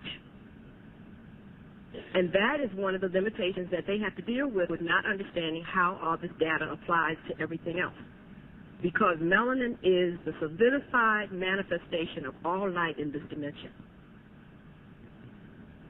So you have to understand that melanin is TV, it is radio, it is infrared, it is ultrasound, it is cosmic rays, it is radiant heat, it is all of those manifestations of light. And obviously, if you are a walking manifestation of all that light, you truly know where everything should go and how it should be. And if you are only able to actualize only a few frequencies of the life force energy, UV, infrared, ultraviolet radiation, etc., you cannot be a decision maker. And so this is why the whole issue of everybody learning who they are and honoring themselves physically, because their bodies, they created themselves for a particular reason. You know, it's nothing about inferiority, superiority, because you chose your body. So if you came here to be white, you came to that. And you agreed to basically honoring that person. Circulatory systems are different, et cetera, to be able to be aware of what everything is and in its proper place. But there still has to always be the pure master races, the 4, because they hold the north, south, east, and west cardinal energy points. And multiple interracial married individuals, depending on who made those individuals, Oriental, Black, European, African, hold what we call non-cardinal energies. Because, see, everything goes back to energy. But they have very difficult problems understanding what their place is because the cardinal points, the major 4 races is crazy and don't understand what their purpose is. So, I mean, you know, it's like getting into that whole nationalistic bit and, you know, talking about this race is that and a whole bunch of other things. You know, see, that is what caused me to get sick because I truly saw that in the hospitals. And that's why I left those institutions, because they are not equitable in how they actually give out life force energy. I was taught only how to treat Caucasians. And when we look at it from an economic business standpoint, it's justifiable because they built the hospital. They paid for it. So my thing is if I'm investing my money in an institution and in a hospital to take care of me, oh, yes, I am going to be the standard. My thing is I didn't like the fact that it was mismarketed, because they didn't tell me that it was our standard that we're using as the norm. Because I would have been made a decision if I wanted to know that. Because I had to go back and spend 10 years learning me. Because I realized that using their standard was very dangerous in applying that to melanin dominant people because it's not appropriate. So my thing of it is on an economic level, etc., anybody that does not have what they want, they're the problem. Because it comes in understanding that abundance is a natural state of affairs, that it's your priorities, and there's enough people of every race to be able to have exactly what they need. Capitalism is a lie. There's no such thing as lack. Socialism, all that stuff is ludicrous. Because there's enough of everything here to feed folks. But everybody has to get convinced at the same time. Because this is a group entity. This building was not built by one person. There's no way one person can build the Empire State Building or the Sears Tower. That's a group effort. And when we talk about building things together, a group effort means you got to come together in a point in time for a particular duration with one consciousness. It ain't no more us and it's just one group of folks are doing that. And everything that is on this planet has the capacity to survive at a high quality. We're not talking about just getting by. Opulence, abundance, is available for everybody. But you got to come together to see that. So if you come in lame and limp, talking about you got a problem because of this and your hair is that and I don't like not this and that and the other, well, you can't be a part of the constructive process because you come in with a deficit. Your frequency is too low.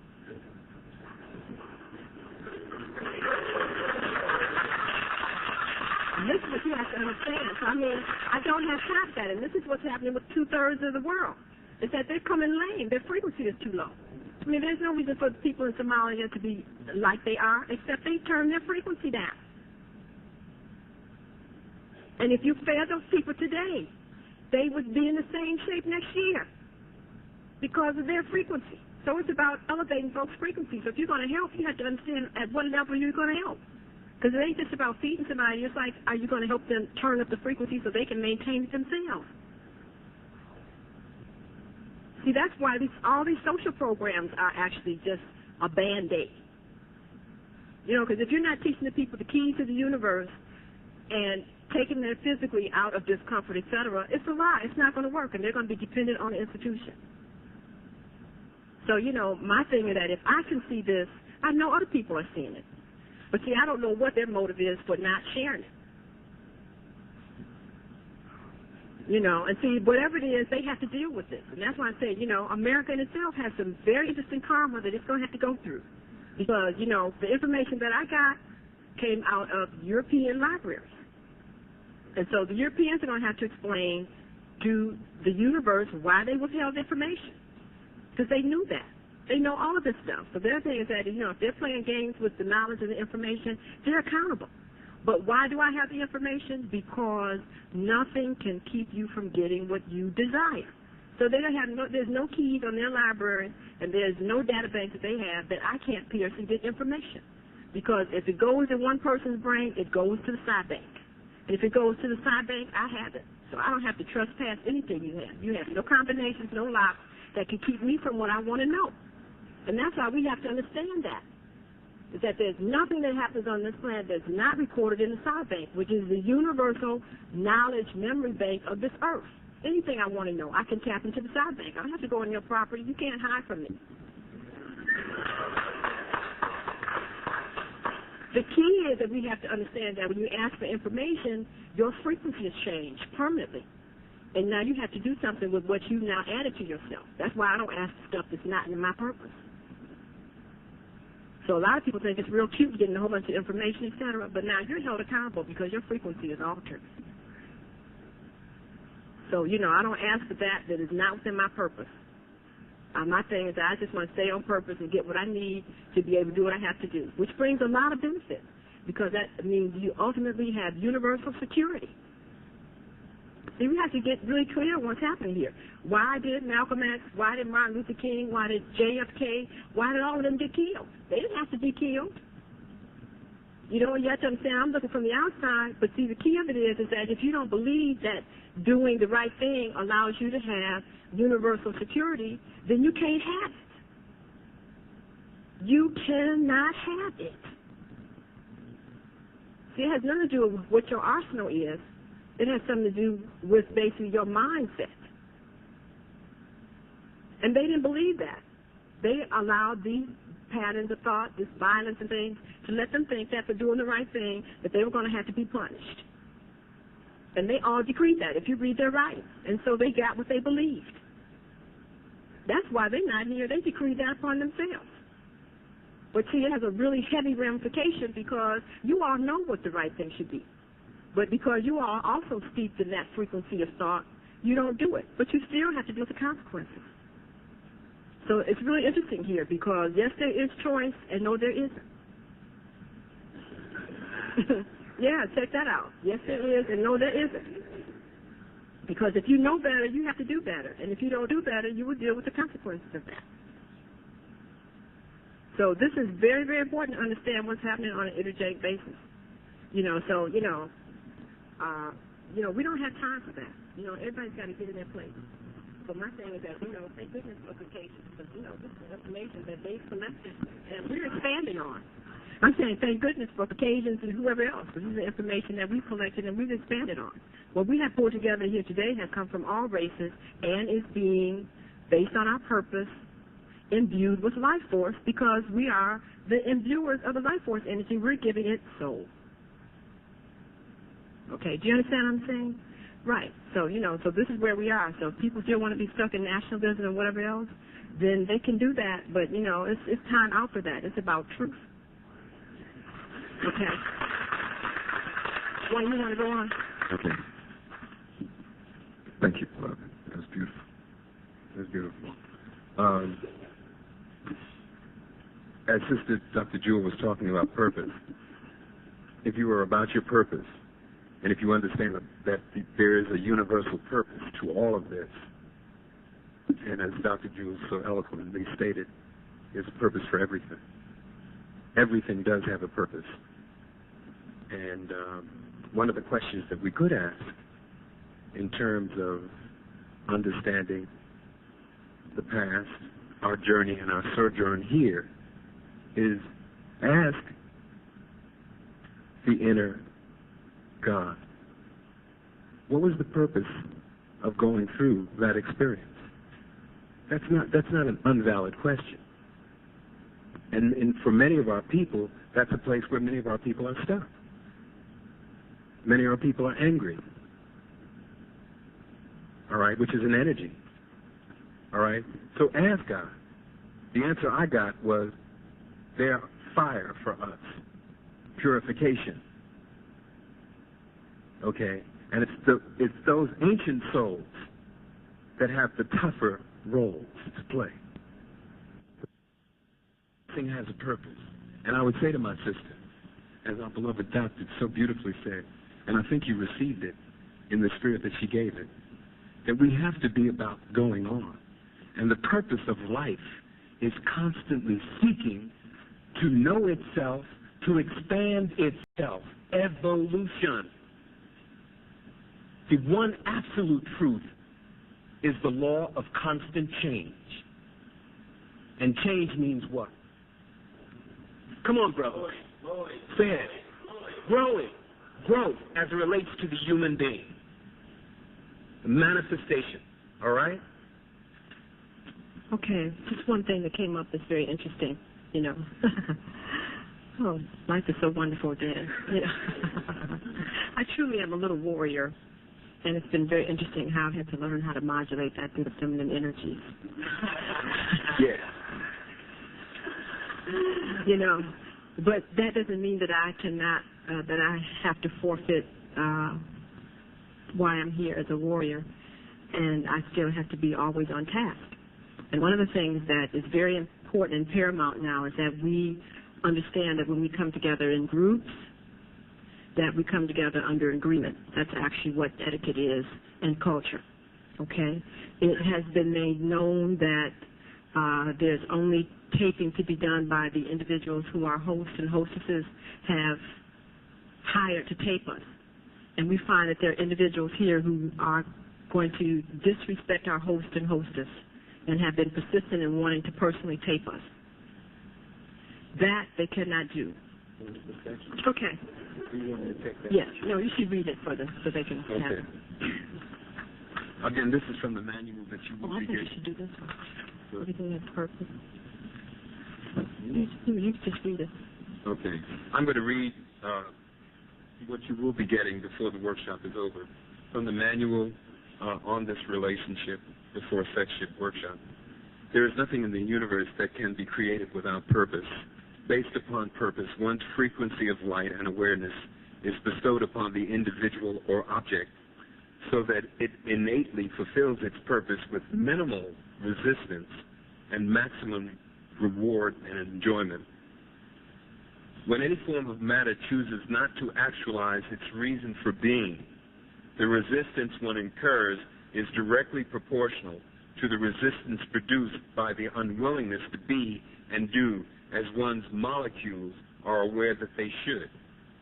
In other words, the amount of resistance incurred is equivalent to the amount of reverse vibrational activity based upon one's resistance to doing and being as one has been created. The frequency known as joy and the frequency known as harmony and contentment are repelled from any object that is using itself in a way that is not in alignment with how it was created to function. Now, did you understand that? That as long as you're not on purpose, Self-evolution. The one absolute truth is the law of constant change. And change means what? Come on, brother. Say it. Growing. Growth as it relates to the human being.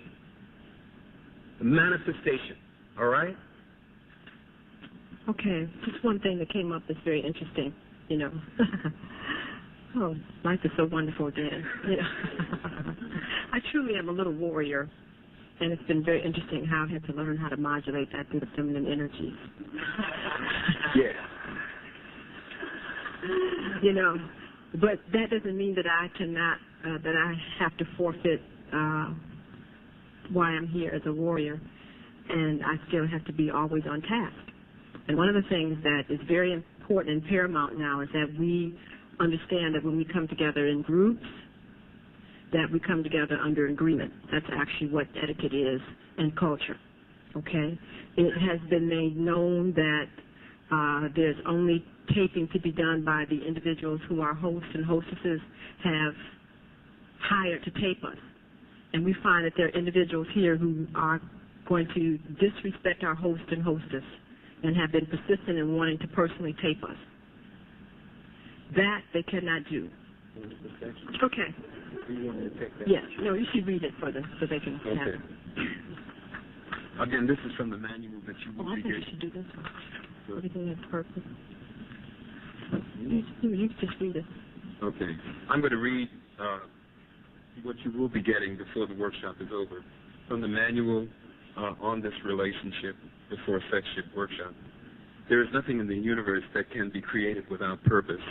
Based upon purpose, one's frequency of light and awareness is bestowed upon the individual or object so that it innately fulfills its purpose with minimal resistance, and maximum reward and enjoyment.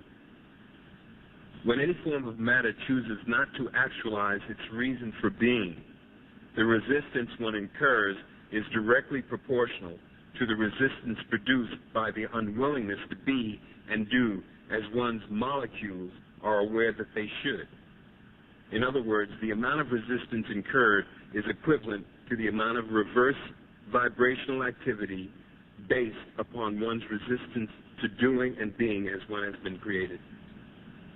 The frequency known as joy and the frequency known as harmony and contentment are repelled from any object that is using itself in a way that is not in alignment with how it was created to function.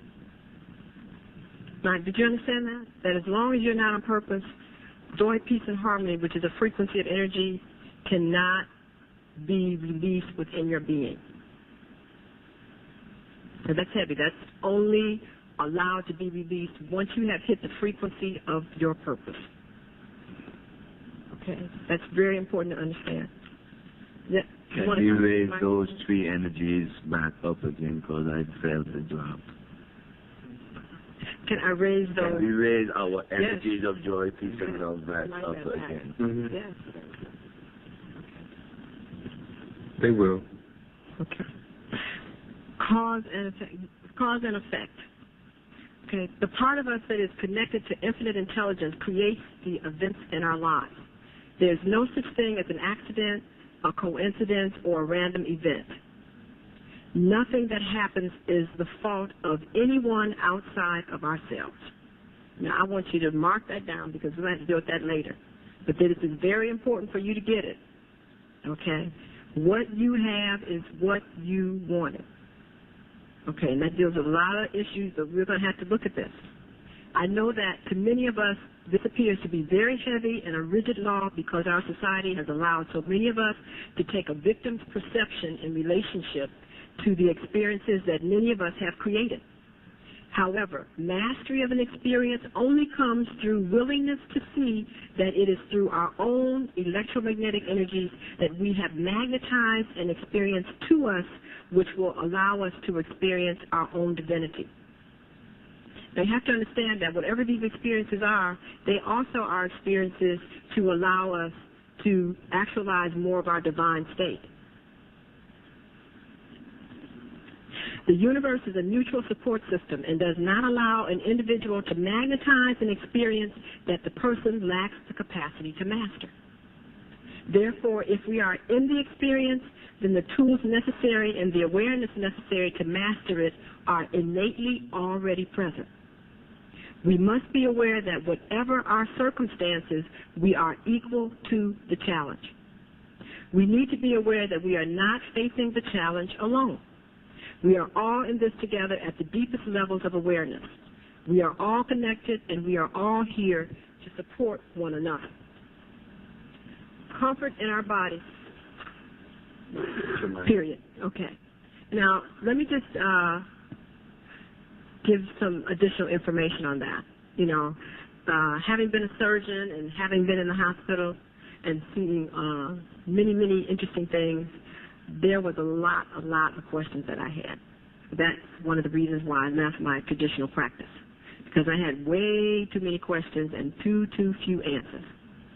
You know, and I also exposed myself to a lot of experiences by working also in the emergency room as a general surgeon 3 nights a week. So I was getting a lot of things off the EMS trucks and things. It was astounding. You know, I was like, wow, this is like incredible. And see, what happens is that everything you experience is written within your being. See, there's no such thing as having an experience and you don't remember. Okay, you can cancel that out of the conscious mind, but, you know, the cameras on the body are already going. And if you have somewhat of an intense or an awareness of your other bodies, you actually recall all these experiences. So as I even talk about them, I'm seeing all kinds of things just coming to my mind. And I had to ask myself why. A very good example is, and that really forced me to really stretch and to grow, to look beyond what was physical, was many of the experiences that I saw that by no way just looking at them on a physical dimension, on this dimension, could be explained.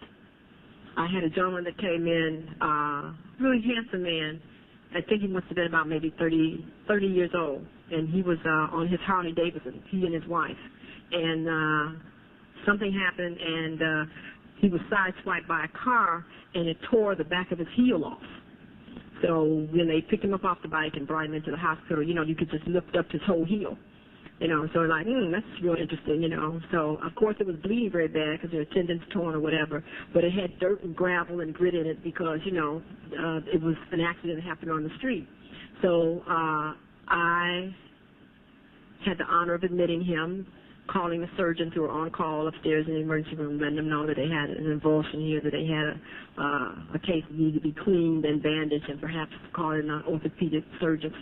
And so we got him ready. He had not lost that much blood to be able to go to the OR. So I asked her to go to the reception area, have a seat, and when he had come out of surgery and had been assigned to his room, then I would come back and tell her what room she was in and that she could go up and see him, before she left the hospital, because this happened about midnight or so. So, I'm doing my thing in the emergency room because we have people who are really interesting and they want to be on alcohol or drugs and hurt themselves, so you have to sew them up and, that kind of thing. It's a society in the emergency room. And, so the OR called down. And they called down to ask if his wife was still at the hospital. So I'm like, yeah, she's still here. So I just cut off the conversation and said, well, what room is he? I'll tell her what room it is, and I'll send her right on up. He said, no, don't do that. We just want to let you know that he arrested, that he's dead. And I'm like, what? It's like, oh, no.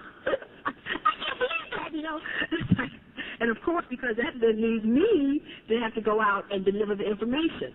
And I'm like, oh no, that was just really horrible. So I'm like, this is incredible. My thing is that, this man was cooled out, calm, no problems, no issues it appeared, it was a little accident, just needed his wound cleaned and whatever else to breathe it. And you telling me that this man is dead?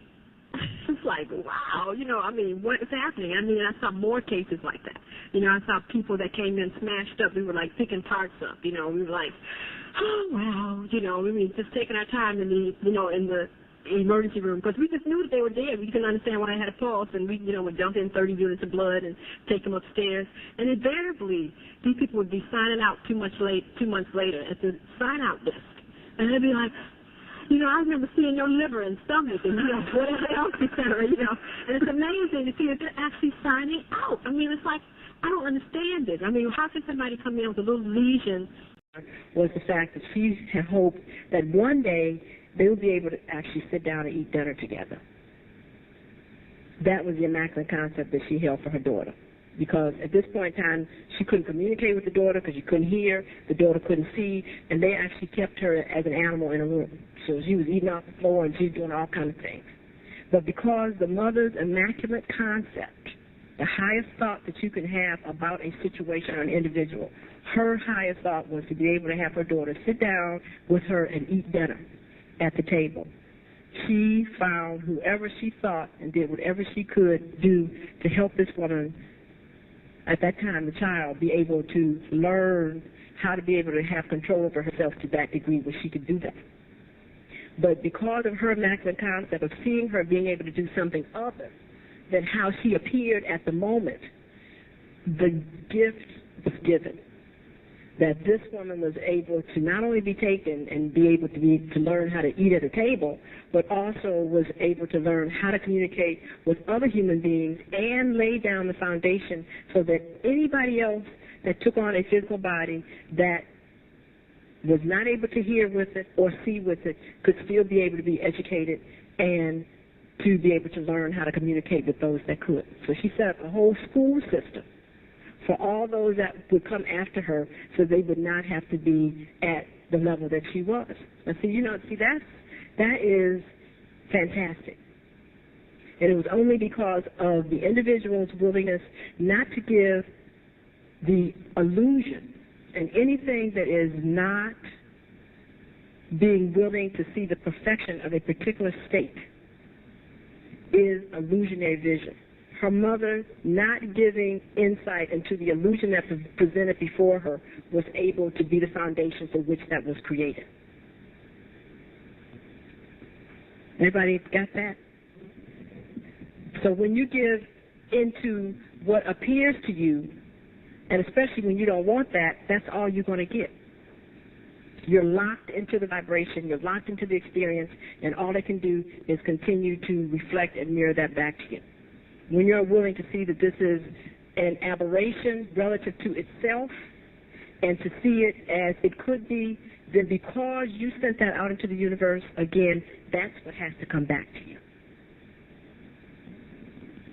Okay, now if you're listening closely, now I'm giving you all the keys here to these relationships. Okay. Non-attachment. All right. The next universal law that we want to deal with is non-attachment or detachment. But we have it here as non-attachment. As air moves freely through the atmosphere and the earth moves freely on its axis, so we as humans should move freely through all of our affairs. When we allow things to flow freely, and often there's a term, getting in the flow. You've heard that. Getting in tune. Okay. Flow freely in our lives. It gives us the maximum benefit to experience the event to its full capacity. If we look at this law from an energetic perspective, we know that energy requires free movement in order to function effectively and efficiently. The universe wants the energy to flow freely through us. When it does, it benefits us and all who come in contact with it. Whenever we interfere with this free flow of energy, we reduce proportionately the abundance that we experience. Now, I would like to just say something in terms of the flow. Picture a riverbed, if you would, which is a structure by which water finds its course on a particular land base, right? The purpose, when we look at, as we will get into later on in today's workshop, purpose of a relationship and dealing more specifically with the individual aspects of union. Part of the purpose of a relationship is to reveal to us what we value.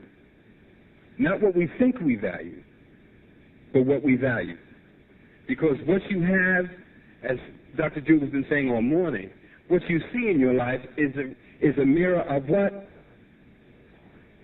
Okay. So who you find with you is a mirror of, okay, and wherever you are at a given time. We should see these faces. They can't say it. It's hard. But by the time the workshop is over, you'll be able to say it. This is the only way out, I'm telling you. So what I'm saying is, if you ask most people and you say, well, what do you want? Well, sister will say, and I'm not beating on y'all because I'm gonna come to the brother. Sister will say, well, I'd like for him to be working, to have a job. Hello. Consistently. I would like for him to be sensitive and compassionate. Yes? Now, a lot of sisters will find a brother who's sensitive, compassionate, and they'll be missing something. Hello? Heaven high, hell is low, but heaven is high. Because oftentimes, what we say we want is not necessarily what we really want. Okay?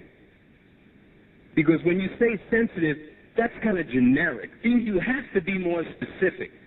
As specific as we are being about the definition of these laws, you have to be specific. So when you make your list for Mr. or Ms. Right, be specific. And the only way that you can really be specific is by knowing more about you. And you be that. Yeah. You can only have what you're first willing to be. So a lot of times, what's happened? Nothing too much because I'm working on me. Because I know what I want, and I got to get me there first. That's right. Before she can appear. So is a man or woman thinking. I'm learning. I'm liberated, sister. because I'm not going anywhere without my sister. She is the door and the future. As a matter of fact, Sister Jewel has something in here. It's interesting. I got to say this. Now, you see, it looks like we just went and hooked this up. Yeah. I didn't know what she was going to wear. She didn't know what I was going to wear. I asked her, just because, you're doing something. And, I've done workshops by myself, but you work with somebody, you want to, and then found out yesterday as we were meeting about everything else in the world. And she just said, as a matter of fact, oh, look at the universe. Look at it. I can't even believe it. The brother's got the same color as I have. You know what I'm saying? And I said, oh, that's deep. That is serious. So if you're looking for signs, what have we been saying all morning? The universe will what? If you're on, you will be? You will be? Come on. What's the word? It's an S word. You will be supported. Supported. Supported. Well, a lot of you sisters say you're not being given from us. We don't support you enough. That's why sometimes, when you look at the sister in this environment, in this part of the planet, she's often, some people refer to her as Mary or Hagar in the wilderness with a child and no man around. But I say the universe is what has been supporting you all along. Mm-hmm. In that midnight hour, when there was nobody to lean on or call on, who did you go to?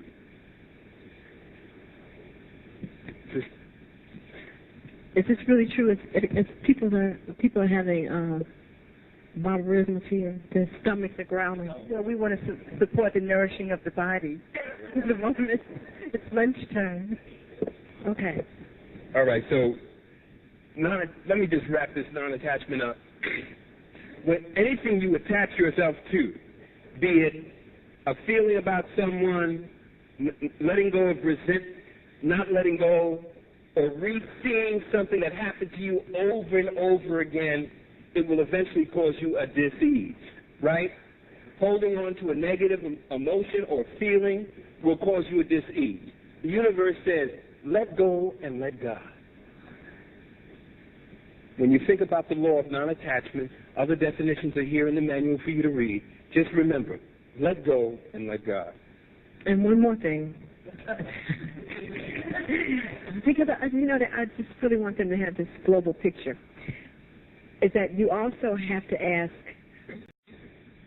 how and why you magnetize that to yourself, because you cannot dismiss that all of these experiences are divine, because they're all ushering you into a higher vibration.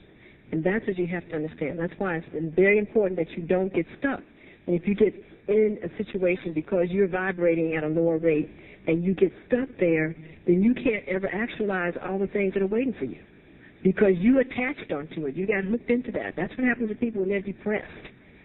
Okay, that's what happens to people who are walking around angry. They're stuck, and they're therefore at that vibratory rate. And everything that vibratory rate magnetizes to itself, you're going to get. So I always say that you have 3 minutes to be stuck, and then you have to move on.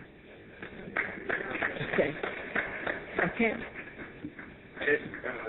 This is how it's been since we started. I promise. Just 1 minute. Just 1 minute. To add to that, that if you think, since the Creator is closer to us than our jugular vein. Right. Okay? Literally. Anybody doubt that? Literally. Okay. Then if you think the good thought, desire, broken down D-E of sire, who? To bring forth. Sire, S-I-R-E, is defined as father. Okay, fine. Sire, of the Father. So if you desire the good, if you desire the change, the evolution, the raising of the frequency, that is a prayer to the universe. It will happen. Believe it. Ashe. Ashe. Ashe. Right now we desire for you all to have lunch. And all we ask is that you don't eat it in the auditorium. So it's all prepared for you. You can go out. We have tables to the right, or you can go out into the lobby, the beautiful sunroof, and just kind of prepare for their part two.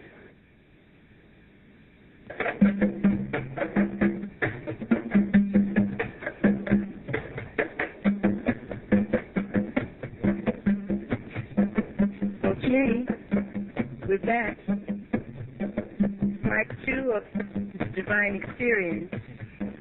We're bringing to you the different elements of healing, okay? Because it's the times that we are living in are so complex that we're striving to bring you that spiritual, mental, emotional, physical information and everything in one moment. Because that's how crucial it is, and that's how many things about us need to be addressed. So I'm going to just bring the beloved Dr. Jewel back to you to share the importance of dance and African dance and how that fits in with this total sexual experience and healing of the energy. So, without further ado, Dr. Jewel Pookrum and Wayne Wright.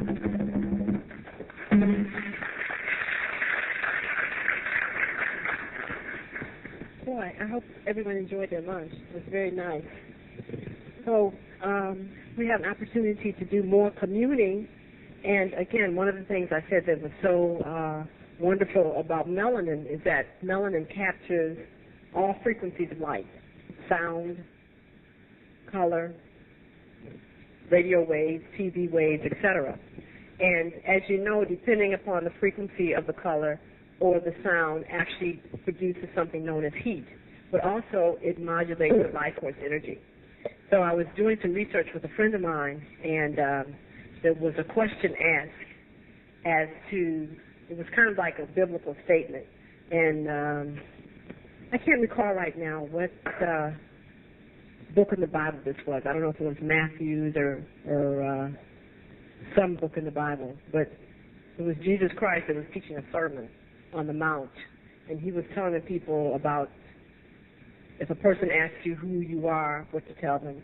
If a person asks you where you came from, what to tell them.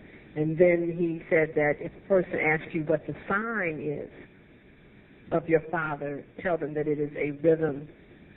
Tell them that it is a movement and a rest. And so I don't know if you remember that or not, but that is actually the whole universal movement of energy. It is a movement and it is a rest. And if you notice that, that's actually how you live your lives out. It's a movement and it's a rest. It's an understanding of when you move and when you rest, when you're actually to rest and to move, and to how fast to move and how slow. And so dance is actually the embodiment of actually how the energies in the universe move and how they work. And this is actually what we experience when we do this. And depending upon what frequencies we're able to resonate with determines our movement and our rest phases.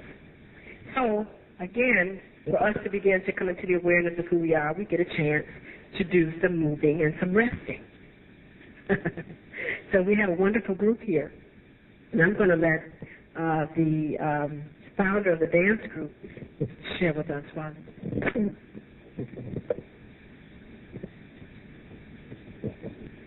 I want to have my sister do a little for us today, and then I'm going to speak a little bit later. All right, this is my favorite dance company, from the Spirit of Africa Society. Please give them a round of applause.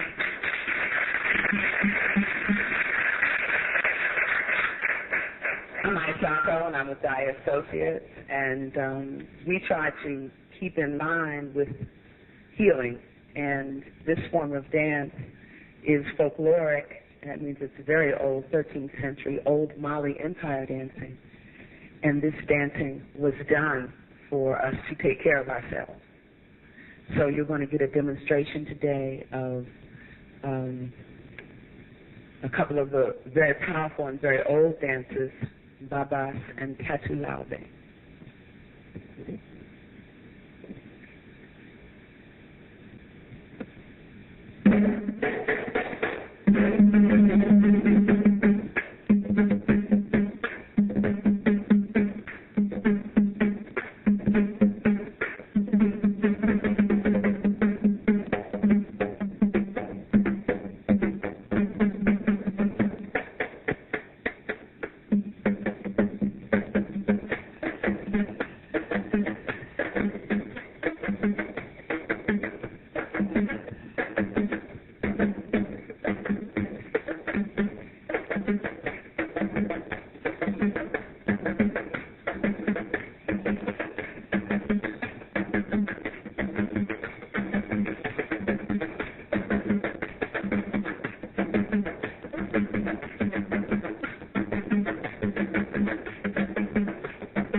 Africa.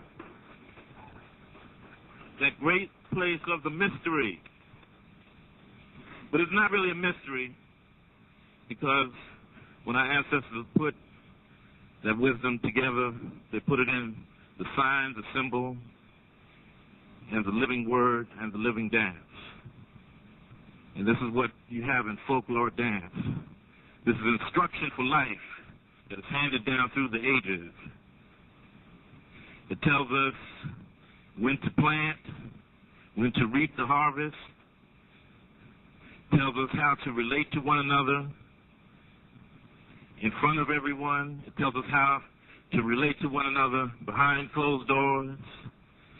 It teaches us how to relate to the earth, how to give thanks to the forces, to give thanks to one another. The drum, this is a marriage between the vegetable kingdom and the animal kingdom. In the drum, it's made from various elements. You need iron to cut the wood and to fashion that wood, which comes from a tree. To give that voice, it needs the skin of the animal. We were put here to have a certain type of understanding, a certain type of relationship, a certain type of mastery within the universal order. This drum is also a symbol of that. The application of the different rhythms, which once we put them all together, they become part of that universal voice. We all know about the Om, the original word of God that created things, whether we call it God, the creative force, creative principle, that creative force, and the sound that was issued out through the universe. In the African concept of ritual drumming, this is what the drum represents. An attempt to recapture that creative voice and channel the spirit, the creative spirit that we have been given, the investment that we have been given by the universal force. So that's what we have in the drum. And then we have the interrelationship of the drum and the dance. I'm going to introduce Andara Kumba Rahman, who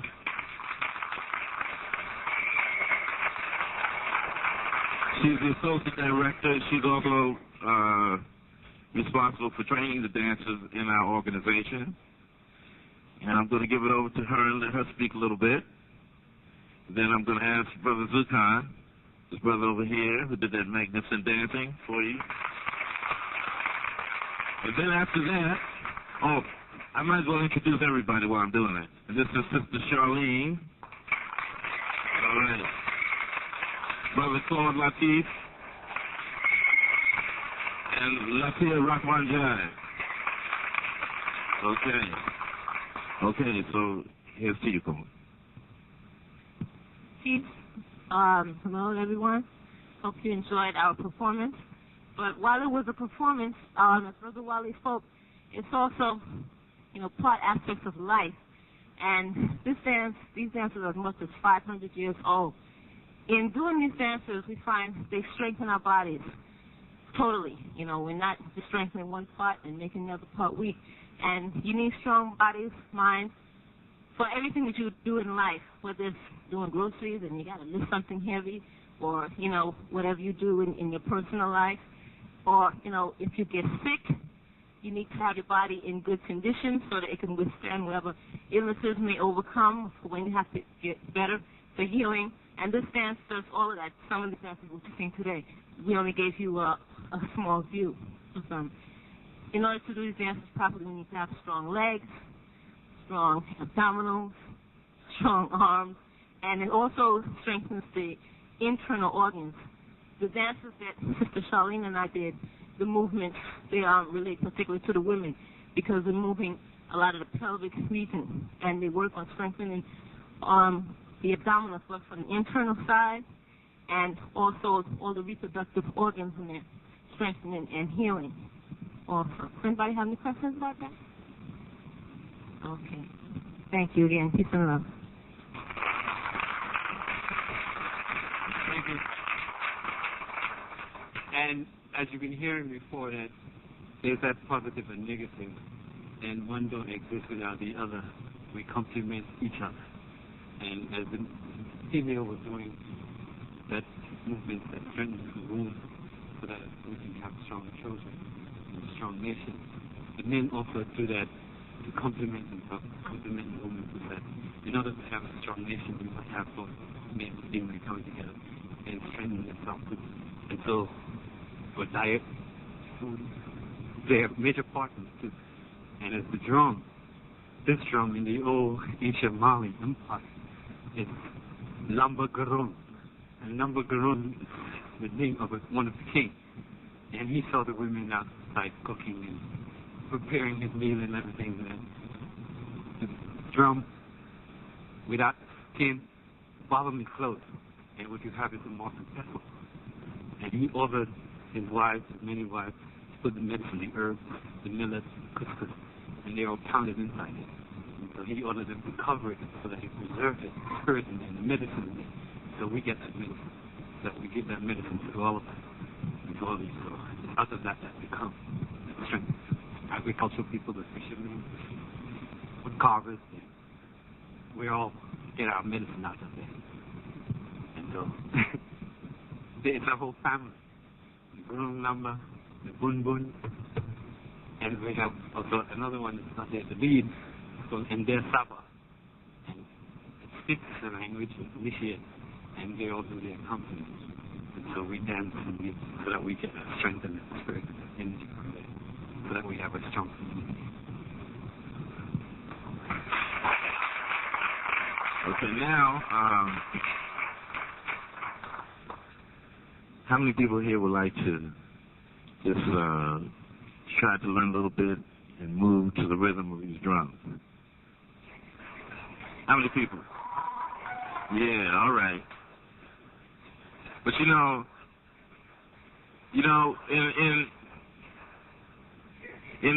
in the way, you know, we want to have that physical sign, that audible sign, so we can hear you. Like when we say, how many people? If it's everybody, we like to hear. Yeah.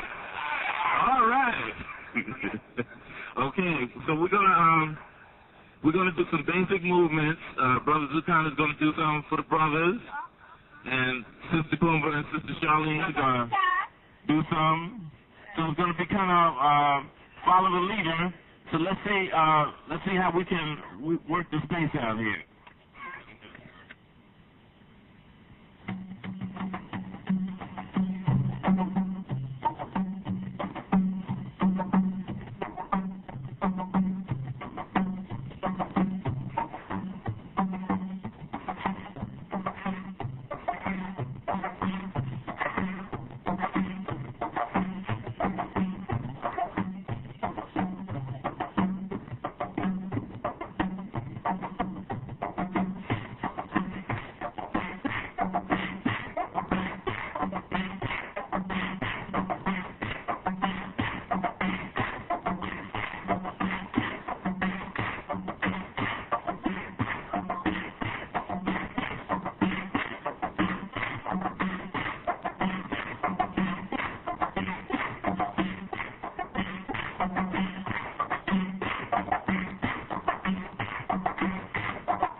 folklore dance.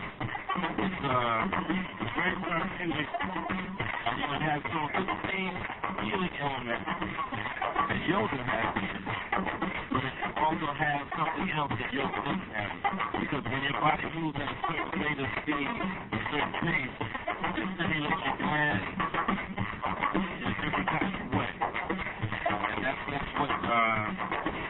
happens when you start seeing different things happen in your body. You experience different changes with your body.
All right. Are you all ready? Are you all ready to go to the next octave? Okay. Well, are you all ready to facilitate? Yes, Thanks. All right. Continue on. Okay. It's a beautiful system. Let's give it for Lady Prima.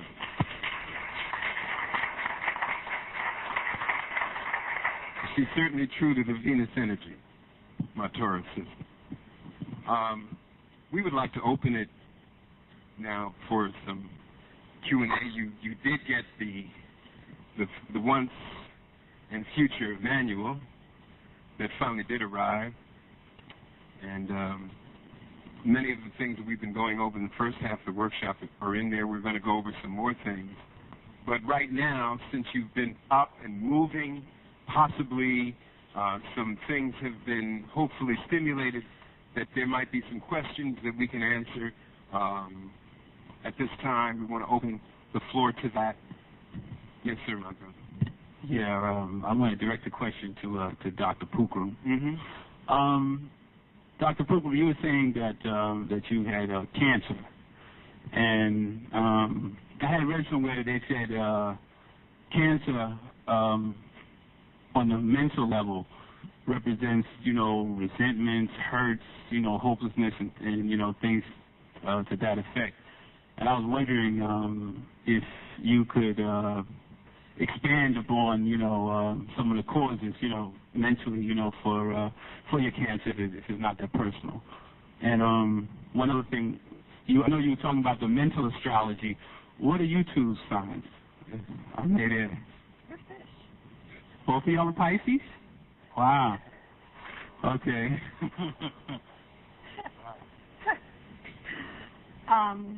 There's no such thing as a personal disease. First of all, that's part of the problem why so many people die from it, because they take them personally. So there's no such thing as a personal disease, so we'll either know up front or in the end. Okay. You asked me to share with you some things about my cancer if it wasn't too personal, quote unquote, and I'm just responding to say that there's no such thing as a personal disease. Okay, that, everybody will find out sooner or later, up front or in the end. So, seriously, and those people who have taken their diseases personally, usually we find out about those in the end, usually at their funeral or burial, wake. Right. And so that's one of the very important issues here, that people begin to understand that if they do find that they do have dis-ease in their body, the types of dis-eases that we have now on the planet require interaction with others to resolve them. So a person wants to basically hide and to not acknowledge or let other people know that they are in dis-ease. As I said, we will find out about it later because they will die from them. So part of the cure for all diseases that we have is the willingness to release the need to be exclusive and separate from other individuals and allow yourself to be able to seek help from whoever, whatever you truly believe that can assist you. And that is one of the very interesting things about cancer. Okay, cancer is a psychosocial, psychosexual disorder, and it cannot be treated on the physical level. It is a psychosexual, psychosocial disorder. And these are people that do have maladaptations of how they are to interact with other people and also with their own self in relationship to their sexuality. So there's never been a cancer patient that I've interviewed that, first of all, did not have issues around interacting with other people because the neurotoxins that the individual makes that causes the tissues to take on a tumor formation are made because of anger, resentments, and old hurts from interacting with other people. So whether that's tied up into their sexual orientation, we find, for example, breast cancer, hallmark of that. We've now actually coined the cancer personality as a type C personality, repressed anger personality. And, for example, the breast cancer patient is the individual who has belief systems that it's very important for them to do for others as opposed to being able to do for themselves. But it is unnatural for a person to provide for others and not take care of self. And so when a person believes that the discomfort that they have in doing for others and neglecting themselves does not give them the rewards that they're hoping that it would give them, they become very angry and resentful, but also because these people have a need to have themselves defined by others, they continue their behavior. Okay, do you understand what I'm saying? And this is why it's so common in women, because there's a whole psychology that goes around with women that, you know, when you have children, that means an end to your life, and now you've got to give all your time and energy to someone else. That if you get married, that means that's an end to your stuff, and now you've got the husband to take care of, or whatever else, etc. So all your things get put on the back burner, which is not true, because all of these interactions, these are relationships with children, with husbands, are additions to your life that bring benefits, not disadvantages. But if you are, first of all, educated to realize that as you take on these interactions that they're beneficial. Hello? Okay. If you are not realizing that these interrelationships are to bring advantages and expand your life, not actually cause you limitations, then it's your own belief system that causes you to have a limitation. You must go to the mic, please. It's our belief system, but it's one that we inherited from the Europeans. Well, now the key of it is that, again, you are a free agent in the universe. Okay, my teachings tell me that for you to be able to even get a body, you had to compete with trillions of souls to get here. There are trillions of people waiting just to get a body so they can continue on in their evolutionary spiral. So for you to get a body means that you have been able to master,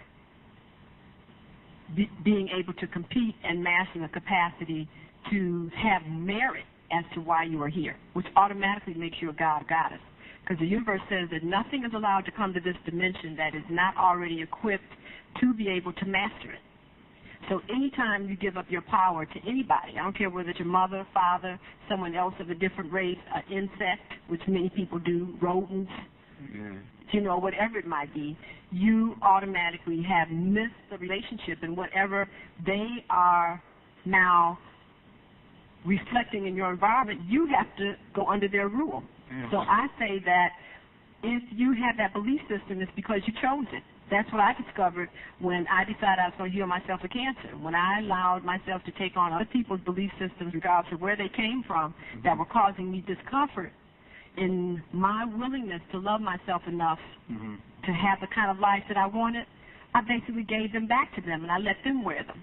So now they have the cancers, and they have to work with them. That's not my issue. Well, I'm saying, look, you had to go through to learn it, though. It'd be nice if we just to taught that, you know, just in general, I'm saying that society pushes, you know, certain things upon us, and until we, you know, really think about it, you know, you chose to come here. You chose to come here. You have to understand, you knew that all this was waiting for you.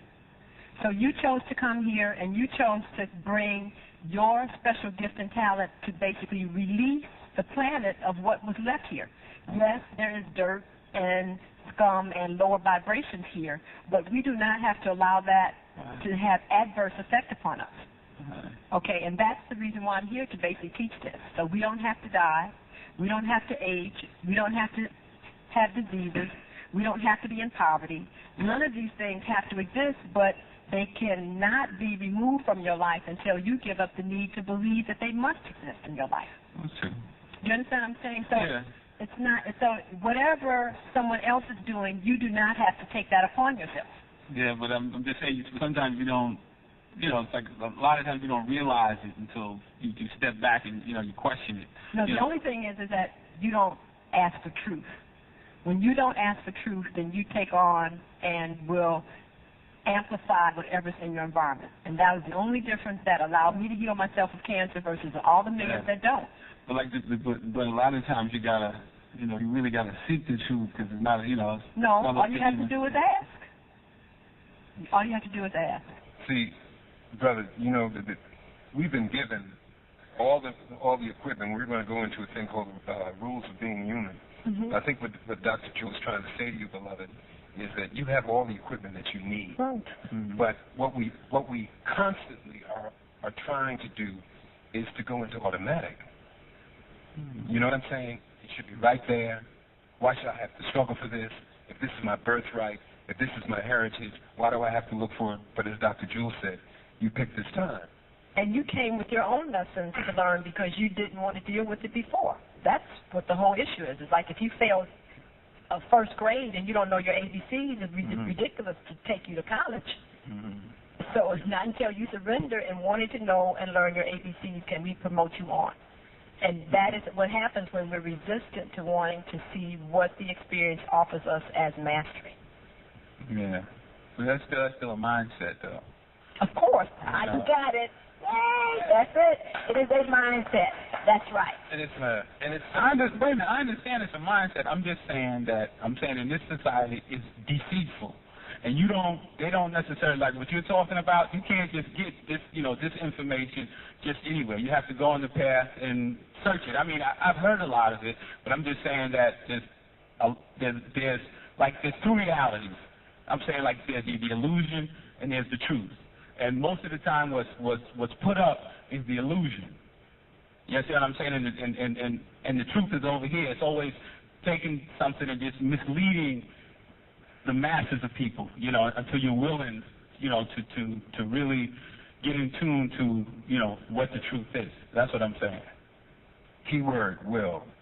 Your participation in your own purpose in life, which comes from your mind, your decision that you are going to get involved in creating the life that you want, instead of accepting what they're giving you. Because if you... I don't accept it. No, I'm saying instead of...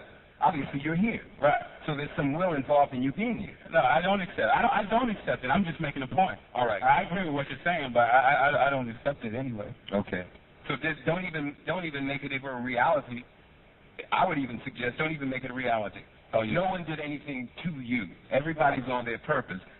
A certain race is on their purpose. We've got to be about ours. We're here to get our people on their purpose, to inspire those of our community to be on that purpose, and then we can collectively go globally and inspire humanity. Right. Because that's our job. Right. So I just asked you not to look at any situation where you immediately want to give up your power. That is very important. So whatever it might be, the energy field, whether it be a person or whether it be a bill, etc., that seems to be offering resistance. Remember what we talked about earlier today. That is that what you need to do is look at what is the frequency that is being reflected to you and ask yourself what you need to do to turn into that frequency so that you can move into that and through it. Yeah. Okay. So you don't ever want to give up your power as though you can't change. Right. That somebody has put something on you. That's very, very important. Right. Okay, and we have many, many people that are doing that.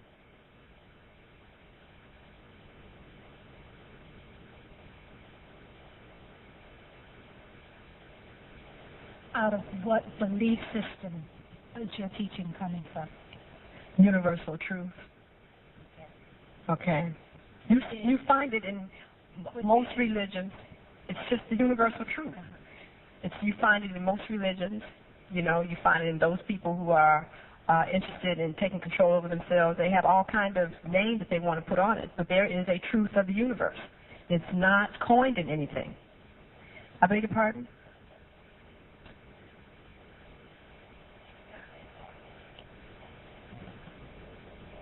Okay, that basically, from my teachings, is one of the 49 sacred names for the Creator. Okay, so there's 48 other different names you can use. That's the one that basically vibrates with me right now because of the energy that those words carry. Okay. Any more questions? Yes. Okay. One of the things that was mentioned. Oh, sister.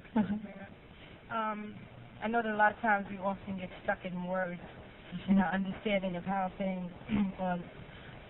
Wisdom is gravitated because we get stuck in little words. So my question to you is that when you say purpose, okay, you say once you get to your purpose, and that makes me think of once you get to a particular goal or a way. Does that mean that you stop at that purpose? Because I think that once you find out what your purpose is, and you build on that. You know what I'm saying? But at one point I felt as though you were saying when you get to this purpose, when you find this purpose, it's like it's a certain level that you come to and then you stop there. But do you think that once you get to this purpose, do you feel as though when you get to this purpose that you build on that? That's my question. Okay. Purpose is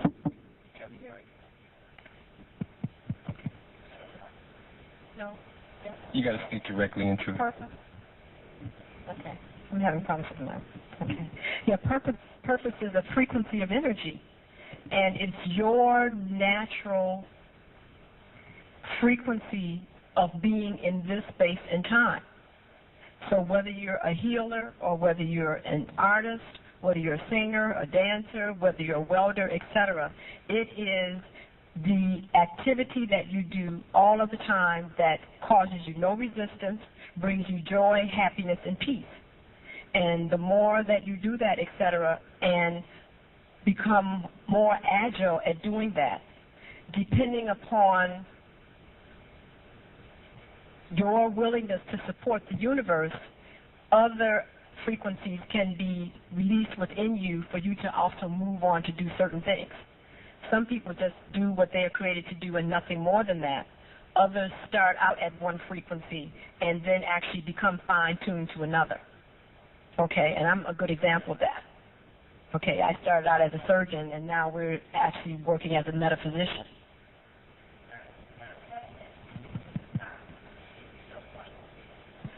No, this is something that you've agreed to do for as long as you're in this dimension.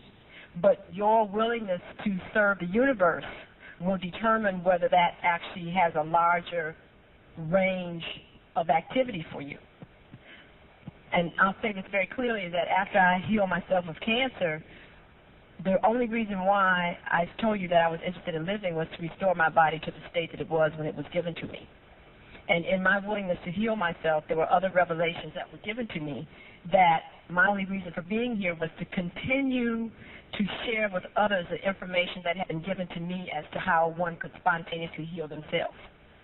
So therefore, that meant that now my purpose also went into a different vibration, because I asked that I be used to do something different, and the energies were given. Do you understand what I'm saying? Now, I could have just went on and continued to see patients in my office. Do you understand what I'm saying? But it's also your willingness to give to the universe more of yourself. Because you understand what I'm saying? The more you give to the universe, the more you are only giving to yourself. But you determine that. Does that make sense? Okay. Okay. Listen. So why don't you read them the rules? Okay. Let me just from the manual. Unfortunately, the pages are not numbered, but it's right after the self-inquiry questionnaire, which is after Eurocentric cosmology of a family structure. That's the best way for me to describe it to you. I was told that they weren't supposed to be numbered. This is a right brain manual. That's a little inside joke. See, since you spent 24 years in school, you know what I'm saying? And yours truly, I'm dealing from the right, you know what I mean? So every now and then she... No, seriously, I was told that they weren't supposed to be. This is a right brain manual. What does that mean? A right brain manual means that you open the manual to what it is that you really need to read and know. Okay, so there's no pages in it. So it's like when you pick it up thinking you're looking for something, you'll actually go to the page. You don't have to know a number. Okay. And where the intellect stops, that's where intuition is just getting started. And there are quite a few books out that are coming out like that now. Are you aware of that? Oh, yeah. They in the old days, they used to call them oracles. Okay. Right.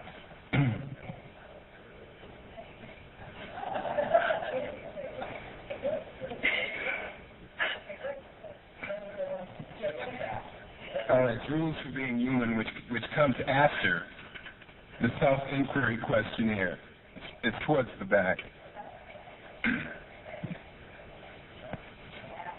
Okay, remember now, the key is to want to change your frequencies to integrate with that you're being faced with.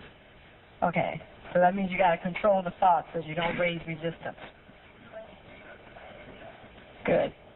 Okay, while everybody's getting in place, let me just run through quickly something that I didn't think that I'd have time to do, but I want to do it because change has come up before I get to the rules of human.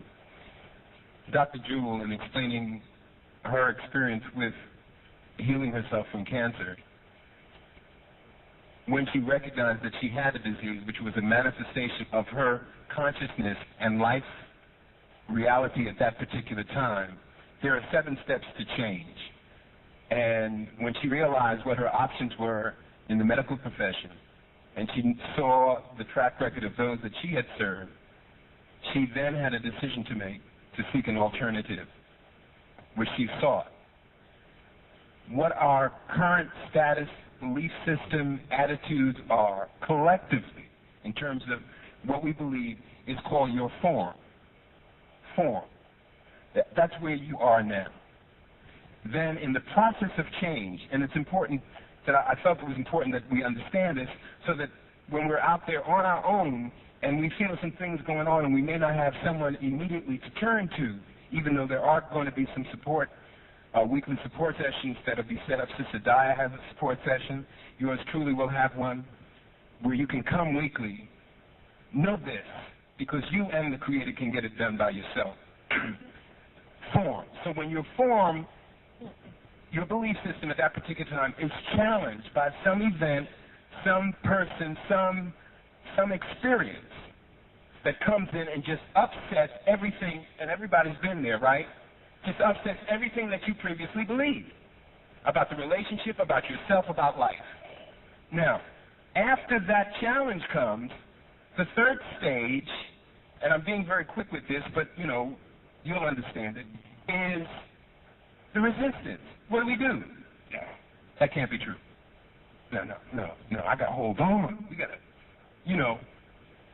so that we just, we're going to, like the sisters in the dance, we're just going to, all right? That's resistance, all right? And we resist. But if it's something that the universe is trying to give us, and something that we've called upon maybe subconsciously, is the universe going to let us go? Is it going to let us off the hook?